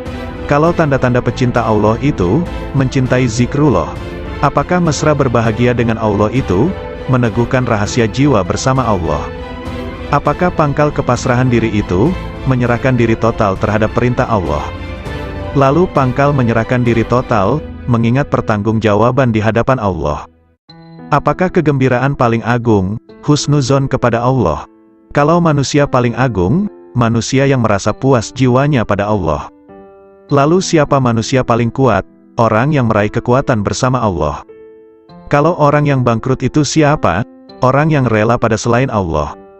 Apakah kehilangan harga diri itu, bila menanjak jiwanya tanpa bersama Allah? Kapan seorang hamba terjauhkan dari Allah, bila ia tertutup dari Allah? Kapan seseorang itu tertutup dari Allah, bila di hatinya masih ada hasrat selain Allah? Siapakah orang yang alpa itu? Siapapun yang menghabiskan umurnya tanpa disertai ketaatan pada Allah. Apakah zuhud di dunia itu? Meninggalkan segala hal yang menyibukkan hatinya dari Allah. Siapakah orang yang menghadap Allah? Ya, siapapun yang menghadap pada Allah. Lalu siapa yang lari dari Allah? Siapapun yang lari dari Allah. Apakah kolbun salim itu? Kolbu yang di dalamnya tidak ada lagi selain Allah. Tolong beritahu aku, dari mana Anda makan, dari kekayaan Allah. Apa sih yang Anda sukai? Apapun yang ditentukan Allah padaku. Kalau begitu beri aku wasiat, lakukan taat kepada Allah dan ridolah kepada ketentuannya, bersenanglah dengan zikrullah, maka kalian akan jadi pilihan Allah. Orang yang mengenal Allah tidak akan maksiat. Suatu hari dalam perjalananku, kata Zunnun al-Misri, aku bertemu dengan orang tua, yang di wajahnya ada tanda sebagai kaum arifin. Semoga Allah merahmati Anda. Manakah jalan menuju Allah? Tanyaku padanya. Kalau Anda mengenalnya pasti Anda tahu jalan menuju padanya. Apakah seseorang bisa beribadah kepadanya tanpa mengenalnya? Apakah orang yang mengenalnya itu maksiat padanya? Jawabnya, bukankah Adam itu maksiat padanya dengan keparipurnaan marifatnya? Maka dia lupa, dan kami tidak menemukan baginya tekad. Sudahlah, kita jangan berdebat. Bukankah perbedaan ulama itu rahmat? Memang, kecuali dalam soal konsentrasi tauhid. Konsentrasi tauhid yang bagaimana? Menghilangkan pandangan selain Allah karena kemahatunggalannya. Apakah orang arif itu gembira? Apakah orang arif itu gelisah? Katanya balik bertanya. Bukankah orang yang mengenal Allah itu selalu gundah hatinya? Tidak, bahkan orang yang mengenal Allah kegundahan hatinya sirna. Apakah dunia bisa merubah hati orang arifin? Apakah akhirat bisa mengubah hatinya? Katanya lebih tajam. Bukankah orang arif itu sangat menghindari makhluk? Nauzubillah, sang arif tidak pernah gentar dengan makhluk. Hanya saja dia hatinya hijrah dan menyendiri bersama Allah. Apakah ada yang mengenal orang arif? Nah, apakah ada yang tidak mengenalnya? Jawabnya. Apakah sang arif bisa putus asa terhadap perkara selain Allah? Apakah ada orang arif yang masih memandang selain Allah, hingga ia harus putus asa? Apakah sang arif itu juga rindu pada Tuhannya? Apakah sang arif pernah kehilangan Allah, sampai ia harus rindu padanya? Apakah Ismul Azam itu? Hendaknya Anda katakan, Allah. Banyak sekali ucapan Anda tetapi tidak bisa membuat diriku bergetar oleh karisma ilahi, kataku. Karena Anda berkata dari dorongan dirimu, bukan dari dorongan ilahi. Nasihati diriku, sudah cukup banyak nasihat bagimu, yang penting Anda tahu bahwa Dia melihatmu. Lalu aku meninggalkan orang itu, namun begitu bangkit aku bertanya lagi. Apa yang ingin kau perintahkan padaku? Cukuplah dirimu melihat dirimu dalam seluruh tingkah laku jiwamu. Yahya bin Mu'az, rahimahullah ta'ala, ditanya. Apakah tanda hati yang benar itu? Hati yang istirahat dari kesusahan dunia, jawabnya. Kalau konsumsi hati, zikir yang hidup, tak pernah mati. Lalu kehendak yang benar itu seperti apa? Meninggalkan kebiasaan-kebiasaan manusiawi. Makna rindu, terus-menerus fokus pada yang di atas. Kapan perkara hamba Allah tuntas? Jika tenteram bersama Allah tanpa hasrat. Kalau tanda-tanda seorang penempuh, tandanya ia tidak sibuk, hatinya, dengan urusan makhluk. Lalu pangkal hidayah itu apa? Ketakwaan yang benar. Apa yang disebut dengan kenikmatan? Berserasi dengan Allah. Siapa yang disebut sebagai orang asing, siapapun yang cinta di hatinya, tidak mencari keuntungan. Kapan seorang hamba sampai pada wilayah Tuhannya? Bila hatinya lepas dari segala hal selain Allah Ta'ala. Apakah yang disebut dengan kebebasan agung itu? Penyerahan total kepada Sang Tuhan? Apakah amal paling utama? Zikir kepada Allah kapan dan di mana saja? Apa yang disebut dengan kebutuhan besar? Kebutuhan besar adalah melanggengkan bahagia bersama Allah. Apakah yang menjadi hijab kolbu? Merasa puas, selesai, dengan Tuhannya. Apakah hidup yang indah itu? Hidup bersama yang Maha Agung. Lalu hakikat berserasi dengan Allah, adalah berlangkah benar dan bersih. Siapakah para pecinta itu? Kaum arifin. Siapa yang disebut orang mulia? Siapapun yang meraih kemuliaan bersama yang Maha Mulia. Siapa yang disebut manusia utama? Siapapun yang bermesra bahagia dengan yang Maha Lembut.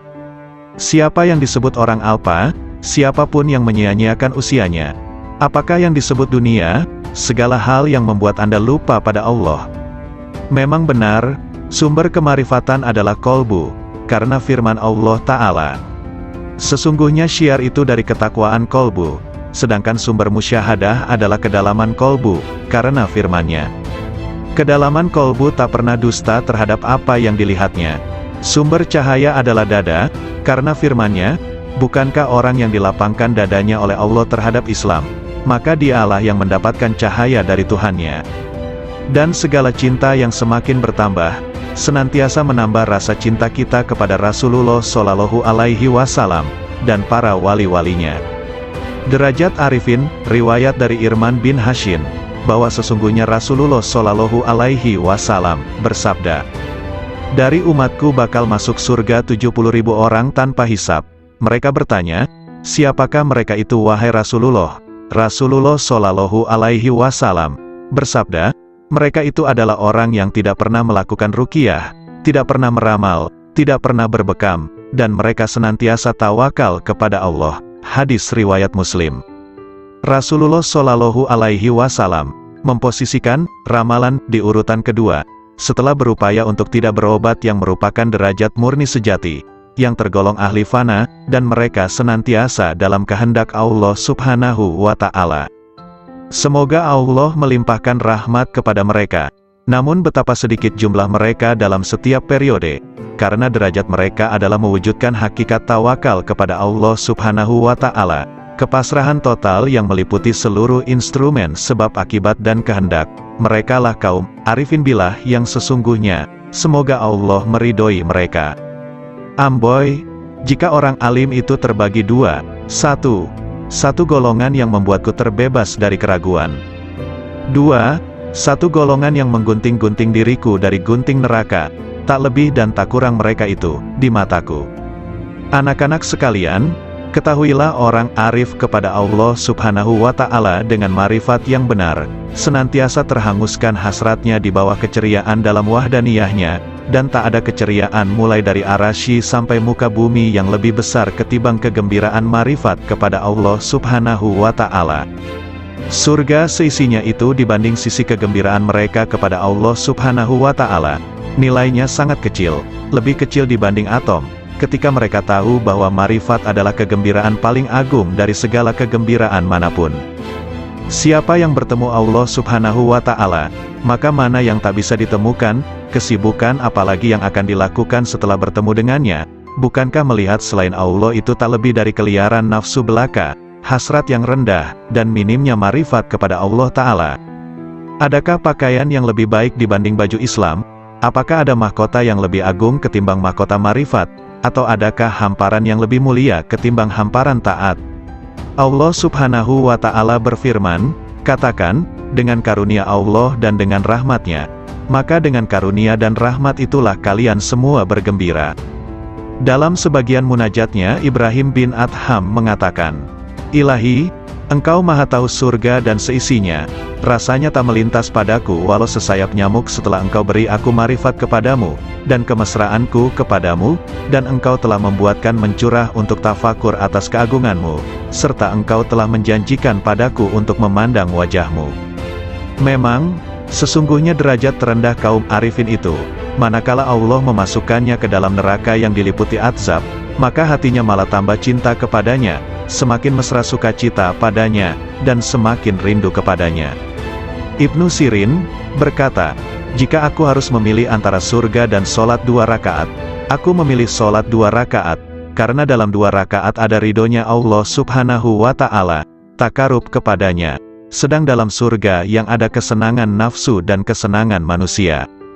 Ketika Nabi Ibrahim dilemparkan ke dalam api, mereka mengatakan, bakarlah dia, dan mintalah pertolongan pada Tuhan kalian, kata mereka. Nabi Ibrahim menjawab, cukuplah bagiku Tuhanku dan dialah sebaik-baik tempat berserah diri, sebaik-baik Tuhan dan sebaik-baik penolong.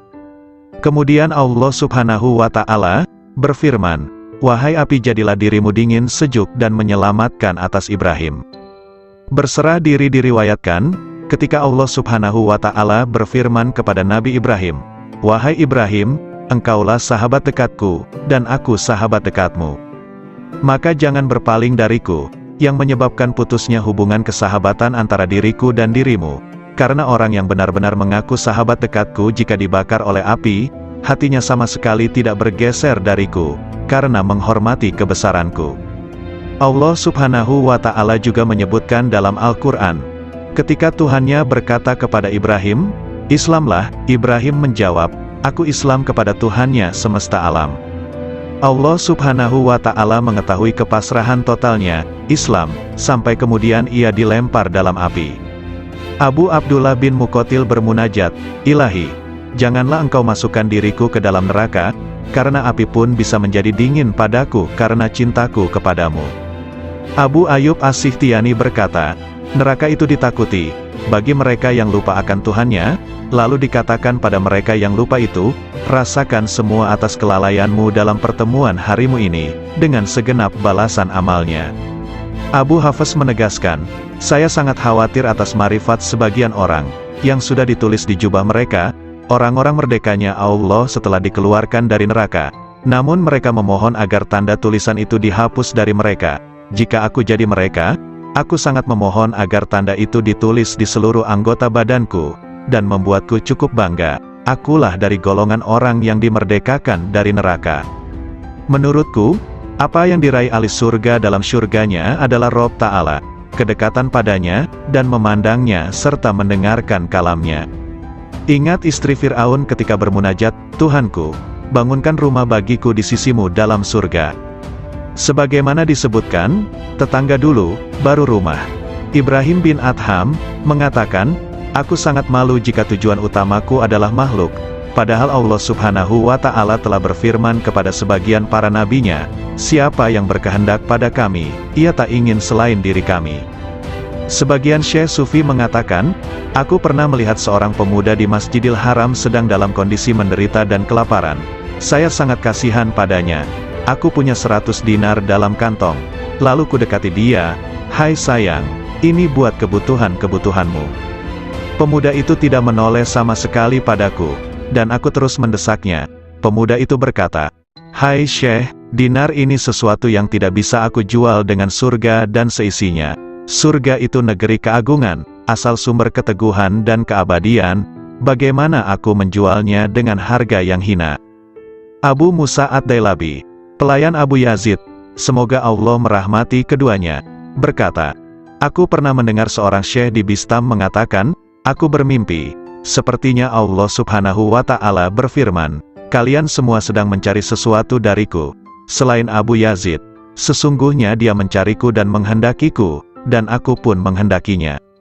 Abu Abdullah mengatakan, jadikan Allah itu sebagai majelis dan tempat kemesraan, disiplinlah hikmah pada Tuhanmu, maka dunia akan datang kepadamu dalam keadaan merana, dan kau diburu akhirat, dan akhirat begitu rindu.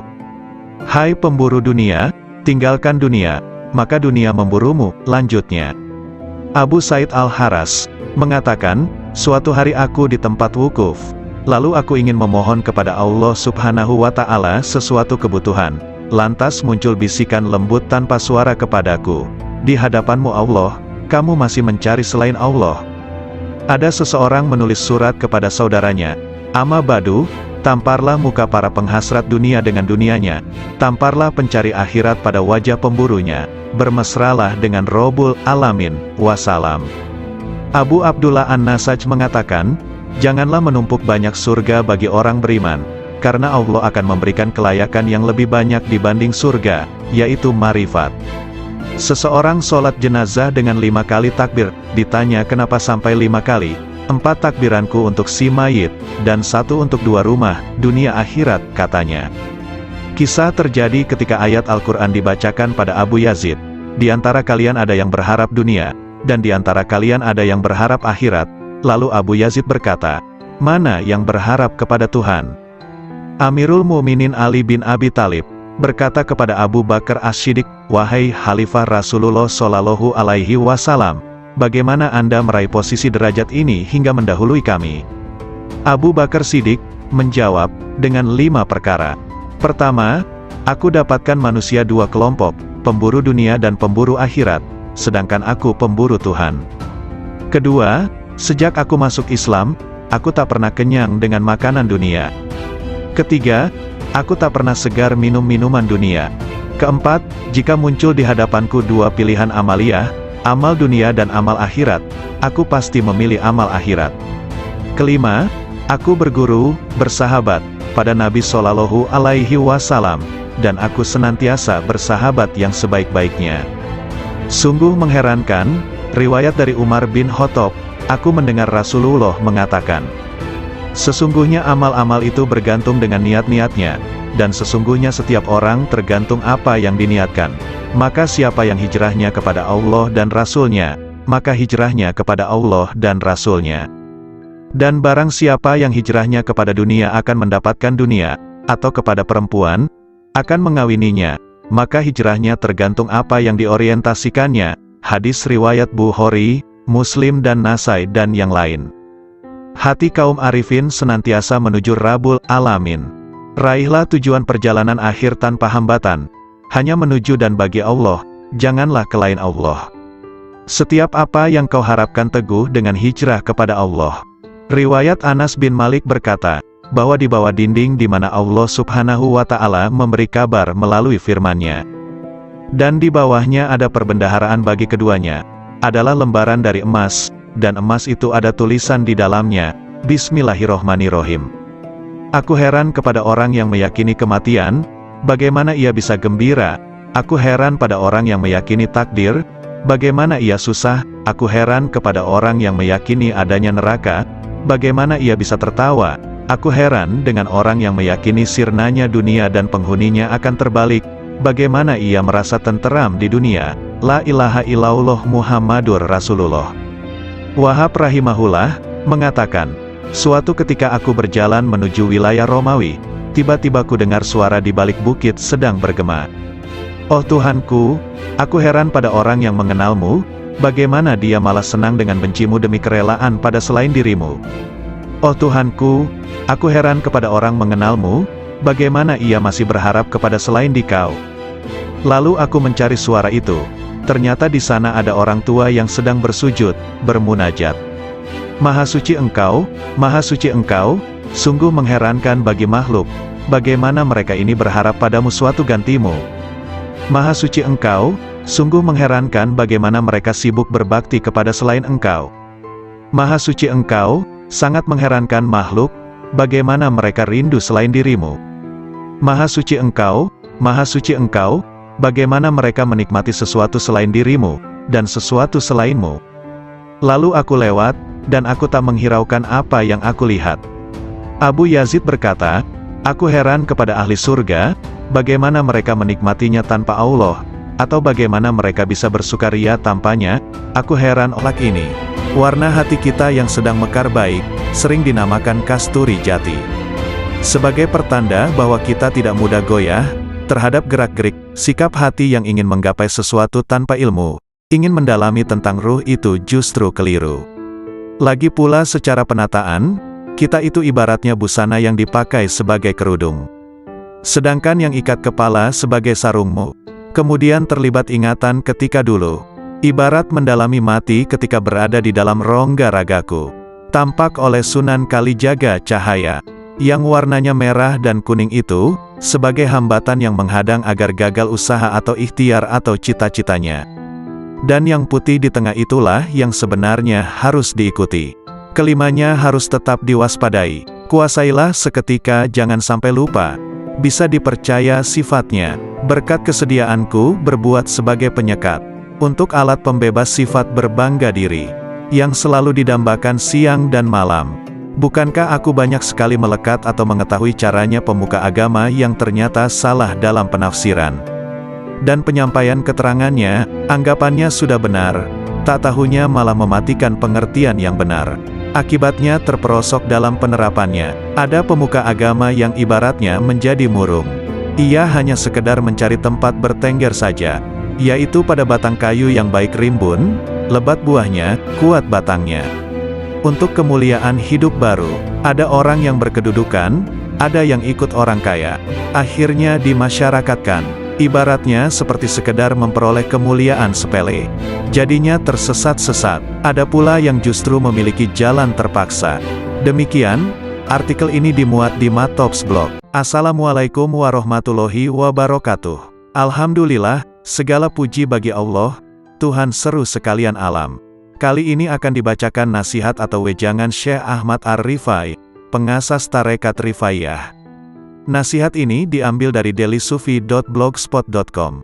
Dengan dibacakan nasihat ini, semoga Allah melimpahkan ibrah dan hikmah, guna menggapai ridha ilahi. Musibah batin itu hijab.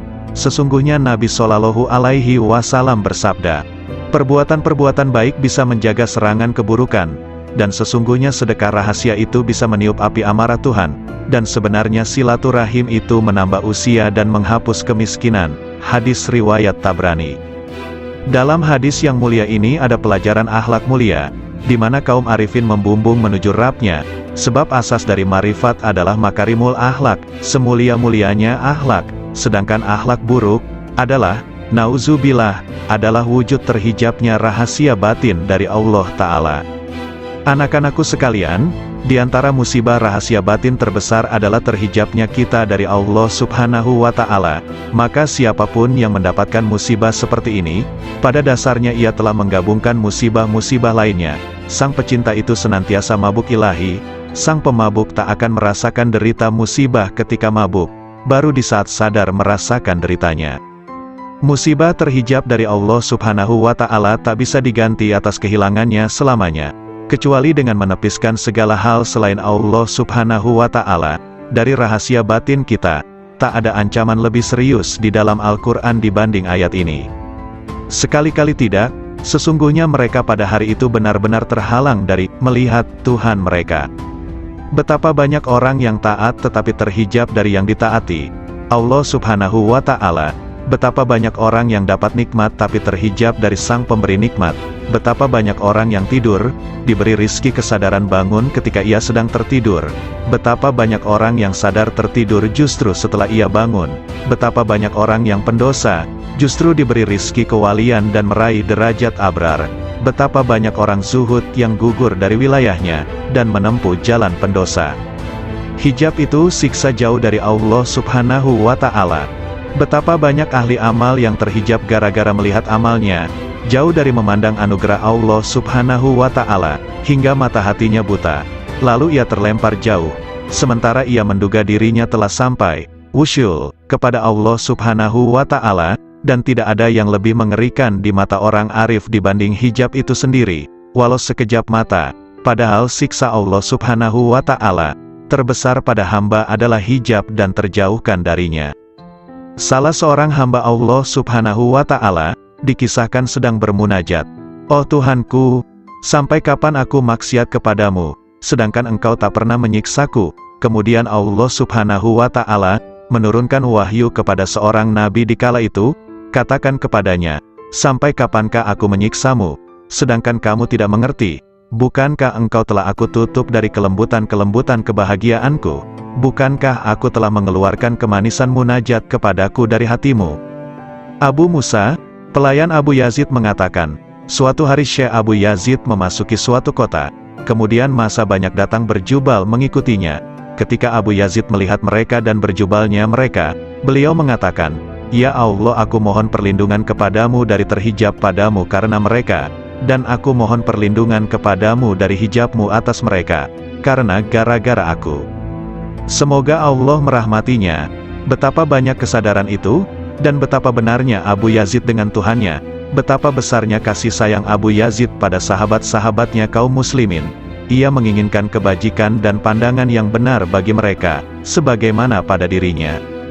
Ingatlah, hai orang yang bergaul dengan massa, dan massa yang fanatik kepada Anda, hati-hati, betapa banyak ketukan-ketukan sandal di sekitar toko sirna dari kepalanya, betapa banyak hilang agamanya. Ya Allah selamatkan, ya Allah selamatkan. Manusia terbagi menjadi 4 golongan. 1. Ada orang yang hatinya memandang tajam, dengan pandangan cahaya yakin atas rahasia ciptaannya dan keparipurnaan kuasanya. 2. Ada orang yang akalnya tajam, memandang dengan cahaya kecerdasannya pada janji dan ancamannya. 3. Ada orang yang rahasia batinnya, sir, tajam, memandang setiap saat dengan cahaya marifat kepada Allah Subhanahu wa Ta'ala. 4. Ada orang yang dijadikan oleh Allah Subhanahu wa Ta'ala tertutup, tidak sama sekali bisa memandang, dan inilah yang disebut dalam ayat, "Dan siapa yang buta mata hatinya di dunia ini, maka di akhirat lebih buta dan lebih sesat jalannya." Ingatlah, orang kafir itu tertutup dari cahaya hidayah oleh kegelapan sesat. Ahli maksiat tertutup dari cahaya takwa oleh kegelapan alpa. Ahli ibadah tertutup dari cahaya taufik dan pertolongan Allah Ta'ala oleh kegelapan memandang ibadahnya. Bila Allah Subhanahu wa Ta'ala menghilangkan hijab-hijab ini, mereka akan memandang dengan mata cahaya menuju cahaya, maka pada saat itulah mereka terhijab dari segala hal selain Allah Subhanahu wa Ta'ala. Siapa yang memandang pada gerak dan perbuatannya ketika taat kepada Allah Ta'ala, pada saat yang sama ia telah terhijab dari sang empunya gerak dan perbuatan, dan ia jadi merugi besar.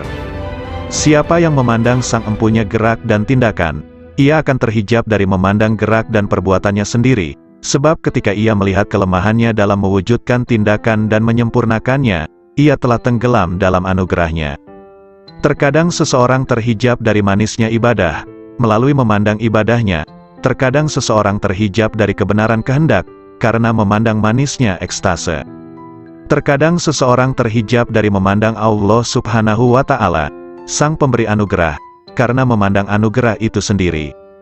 An-Nasaj mengatakan, siapa yang memandang dirinya dalam ibadahnya, berarti tidak bisa bersih dari ujub. Siapa yang memandang makhluk, ia tak akan bersih dari riya. Siapa yang memandang taatnya, tak akan bersih dari tipu daya. Siapa yang memandang pahala tak akan pernah bersih dari hijab. Siapa yang memandang Rabb Ta'ala, maka itulah berada dalam posisi yang benar di sisi Tuhan di Raja yang kuasa. Abu Bakar bin Abdullah mengatakan, siapa yang sibuk dengan nuansa hikmah dan rahasia-rahasianya, maka ia akan terhijab dari hakikatnya, dan aku tak pernah diperlihatkan maksiat yang lebih bahaya ketimbang melupakan Allah Subhanahu wa Ta'ala dan penggantungan hati pada selain Allah Subhanahu wa Ta'ala. Setiap hasrat dan zikir pada selain Allah Ta'ala adalah hijab antara dirimu dengan Allah Subhanahu wa Ta'ala. Dalam hadis disebutkan, betapa banyak kebajikan yang dilakukan seseorang yang tak ada keburukan baginya, justru lebih berbahaya padanya dibanding keburukan itu sendiri, dan betapa banyak keburukan yang dilakukan seseorang yang tak ada kebajikan padanya, justru lebih bermanfaat padanya dibanding kebajikan itu sendiri. Maksudnya, kebajikan itu sebenarnya terpuji, dan keburukan itu tercela. Namun sepanjang seorang hamba dalam berbuat kebajikan masih melihat kebajikannya, maka ia berada di medan pamer dan kebanggaan. Dan sepanjang hamba dalam keburukan, namun ia masih melihat keburukan itu, berarti ia berada di medan remuk redam dirinya dan merasa sangat butuh padanya. Padahal kondisi hamba dalam situasi sangat butuh pada Allah itu lebih baik. Abu Bakar As-Siddiq mengatakan, "Ya Allah, aku mohon berlindungan padamu dari syirik tersembunyi." Sedangkan Rabi'ah menegaskan, dunia telah menutupi penghuninya dari Allah Subhanahu wa Ta'ala. Seandainya mereka meninggalkannya pastilah tampak di alam malakutnya, lalu ia kembali dengan sariguna yang berfaedah. Sayyid Mansur Ar-Rabbani menegaskan, dengan apa sang hamba dikenal bahwa ia tidak terhijab dari Tuhannya? Ia menjawab, jika ia mencarinya dan ia tidak menuntut apapun darinya, hamba menghendakinya dan ia tidak berkehendak sesuatu darinya, dan dia tidak memilih, karena menyerahkan pilihan padanya, walaupun dipilihkan neraka oleh Allah Subhanahu wa Ta'ala padanya. Setiap orang yang di dalam hatinya tidak ada penetrasi karisma ilahi, tidak ada cahaya cinta padanya, tidak ada kemesraan kebersamaan dengannya, maka ia terhijab, tandasnya. Katanya pula, asteris cukuplah buatmu marifat itu, manakala engkau tahu bahwa Allah Subhanahu wa Ta'ala memandangmu, dan cukuplah ibadah itu, bila Allah Subhanahu wa Ta'ala itu tidak butuh padamu. Asteris cukuplah cinta itu bagimu, jika engkau tahu bahwa cintanya mendahului cintamu padanya. Asteris cukuplah zikir bagimu, bahwa zikirnya mendahului zikirmu. Asteris hati ketika dilanda karisma ilahi, segala hal berbau syahwat sirna. Asteris ketika hati di hamparan marifat, segala hal kealpaan sirna. Asteris hati ketika didudukkan pada tempat ketunggalan dengan tunggal bagi yang tunggal, itulah tempat duduk yang benar. Malunya kaum arifin. Rasulullah Shallallahu Alaihi Wasallam bersabda, malu itu sebagian dari iman, hadis riwayat Muslim. Malu yang biasanya terekspresi pada wajah manusia merupakan gambaran tentang malu yang ada dalam hati manusia, yaitu malu karena sesuatu dari Allah Ta'ala. Sehingga malu terekspresi dari malu wajah dan malu kolbu, merupakan bagian dari iman kepada Allah Ta'ala, di mana kaum arifin menjadikannya sebagai orientasi atas kelemahan dan cacat rahasia hatinya di hadapan Allah Ta'ala. Karena itulah kolbu kaum arifin merupakan perbendaharaan Allah Ta'ala di muka bumi. Di dalam kolbu itu ada titipan rahasianya, kelembutan hikmahnya, kelembutan cintanya, cahaya-cahaya ilmunya dan amanah kemarifatannya. Wacana kaum arifin senantiasa muncul dari musyahadah kalbunya, aksentuasi dari pengetahuan rahasia, dan penjelasan mengenai amalia batin, berupa penjelasan mengenai pemisahan perkara dengan wusyul, penjelasan faktor-faktor yang mengganggu hubungan dengan Allah Ta'ala, dan faktor-faktor yang mendorong menuju Allah Ta'ala. Faktor pendorong pada kepentingan makhluk, selain Allah, adalah dunia, nafsu dan makhluk itu sendiri. Sedangkan faktor yang mendorong kita menuju Allah Ta'ala adalah akal, yakin, dan marifat. Sebagaimana disebutkan dalam hadis, siapa yang mengenal dirinya maka ia mengenal Tuhannya, yakni siapa yang mengenal apa yang mesti dilakukan untuk dirinya, ia mengenal apa yang harus dilaksanakan untuk Tuhannya. Ungkapan para arifin berkisar pada 5 arah. 1. Bihi, bersama Allah. 2. Lahu, bagi Allah. 3. Minhu, dari Allah. 4. Ilaihi, menuju Allah. 5. Alaihi, bersandar pada Allah. Dalam ucapan mereka tidak ada kata seperti aku, sesungguhnya diriku, kami, bagiku dan denganku. Karena kata-kata mereka bersifat manunggal, fardaniyah. Geraknya adalah serba bergantung padanya. Somadaniyah, akhlak mereka senantiasa merupakan manifestasi robaniyah. Robaniyah, kehendak mereka adalah kemanunggalan, wahdaniyah.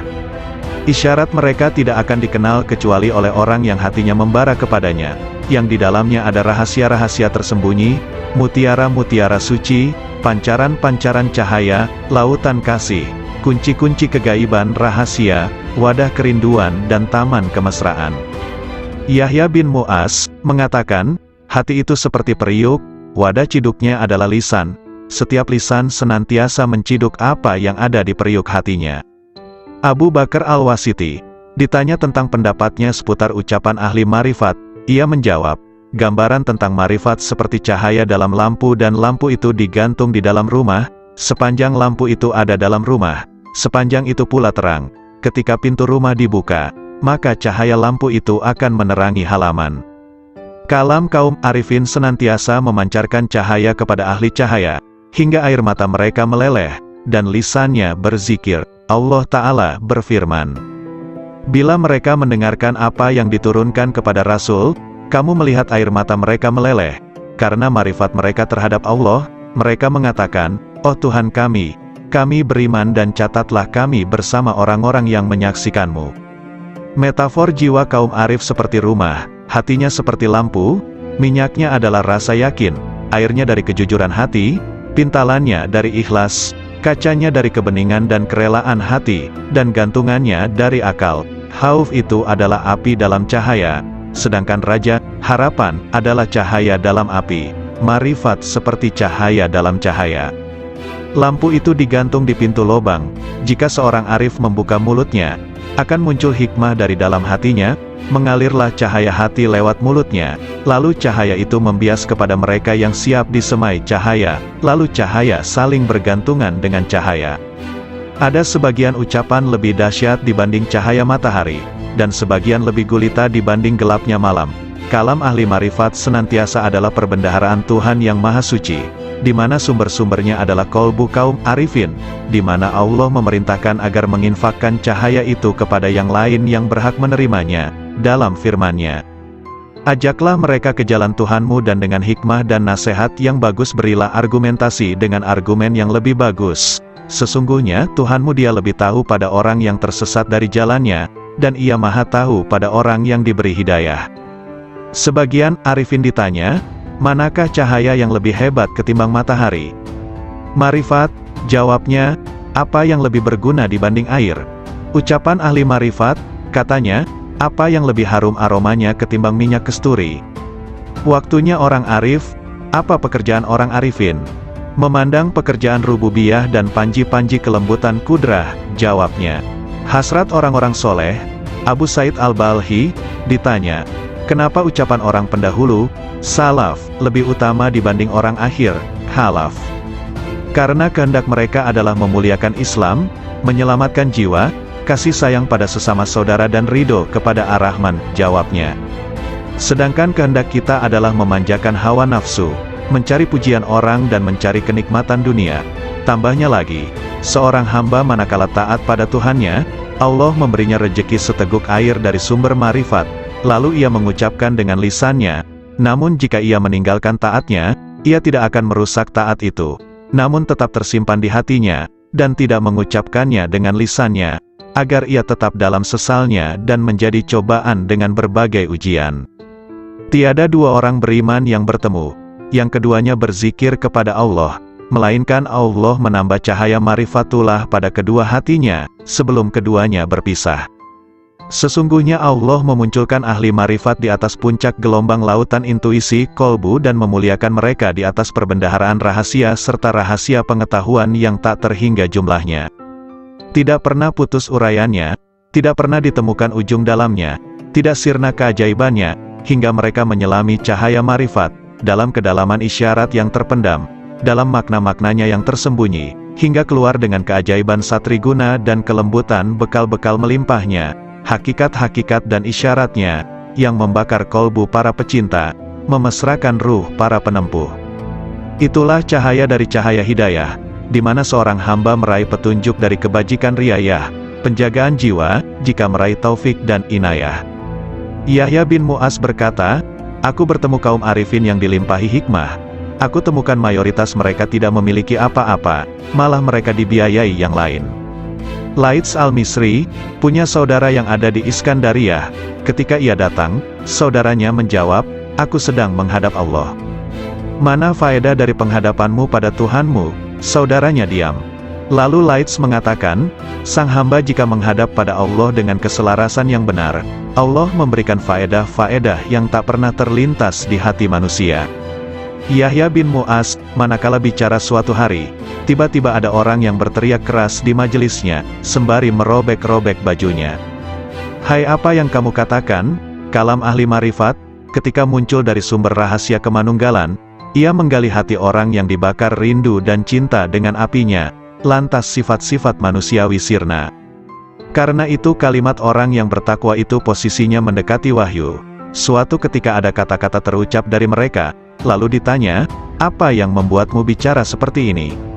Hatiku mengatakan demikian, bermula dari pikiranku, dari rahasia jiwaku, dari Tuhanku, katanya. Sandaran hikmah adalah wujudnya hikmah, yaitu barang berharga yang hilang dari penempuh. Ketika ditemukan ia ambil,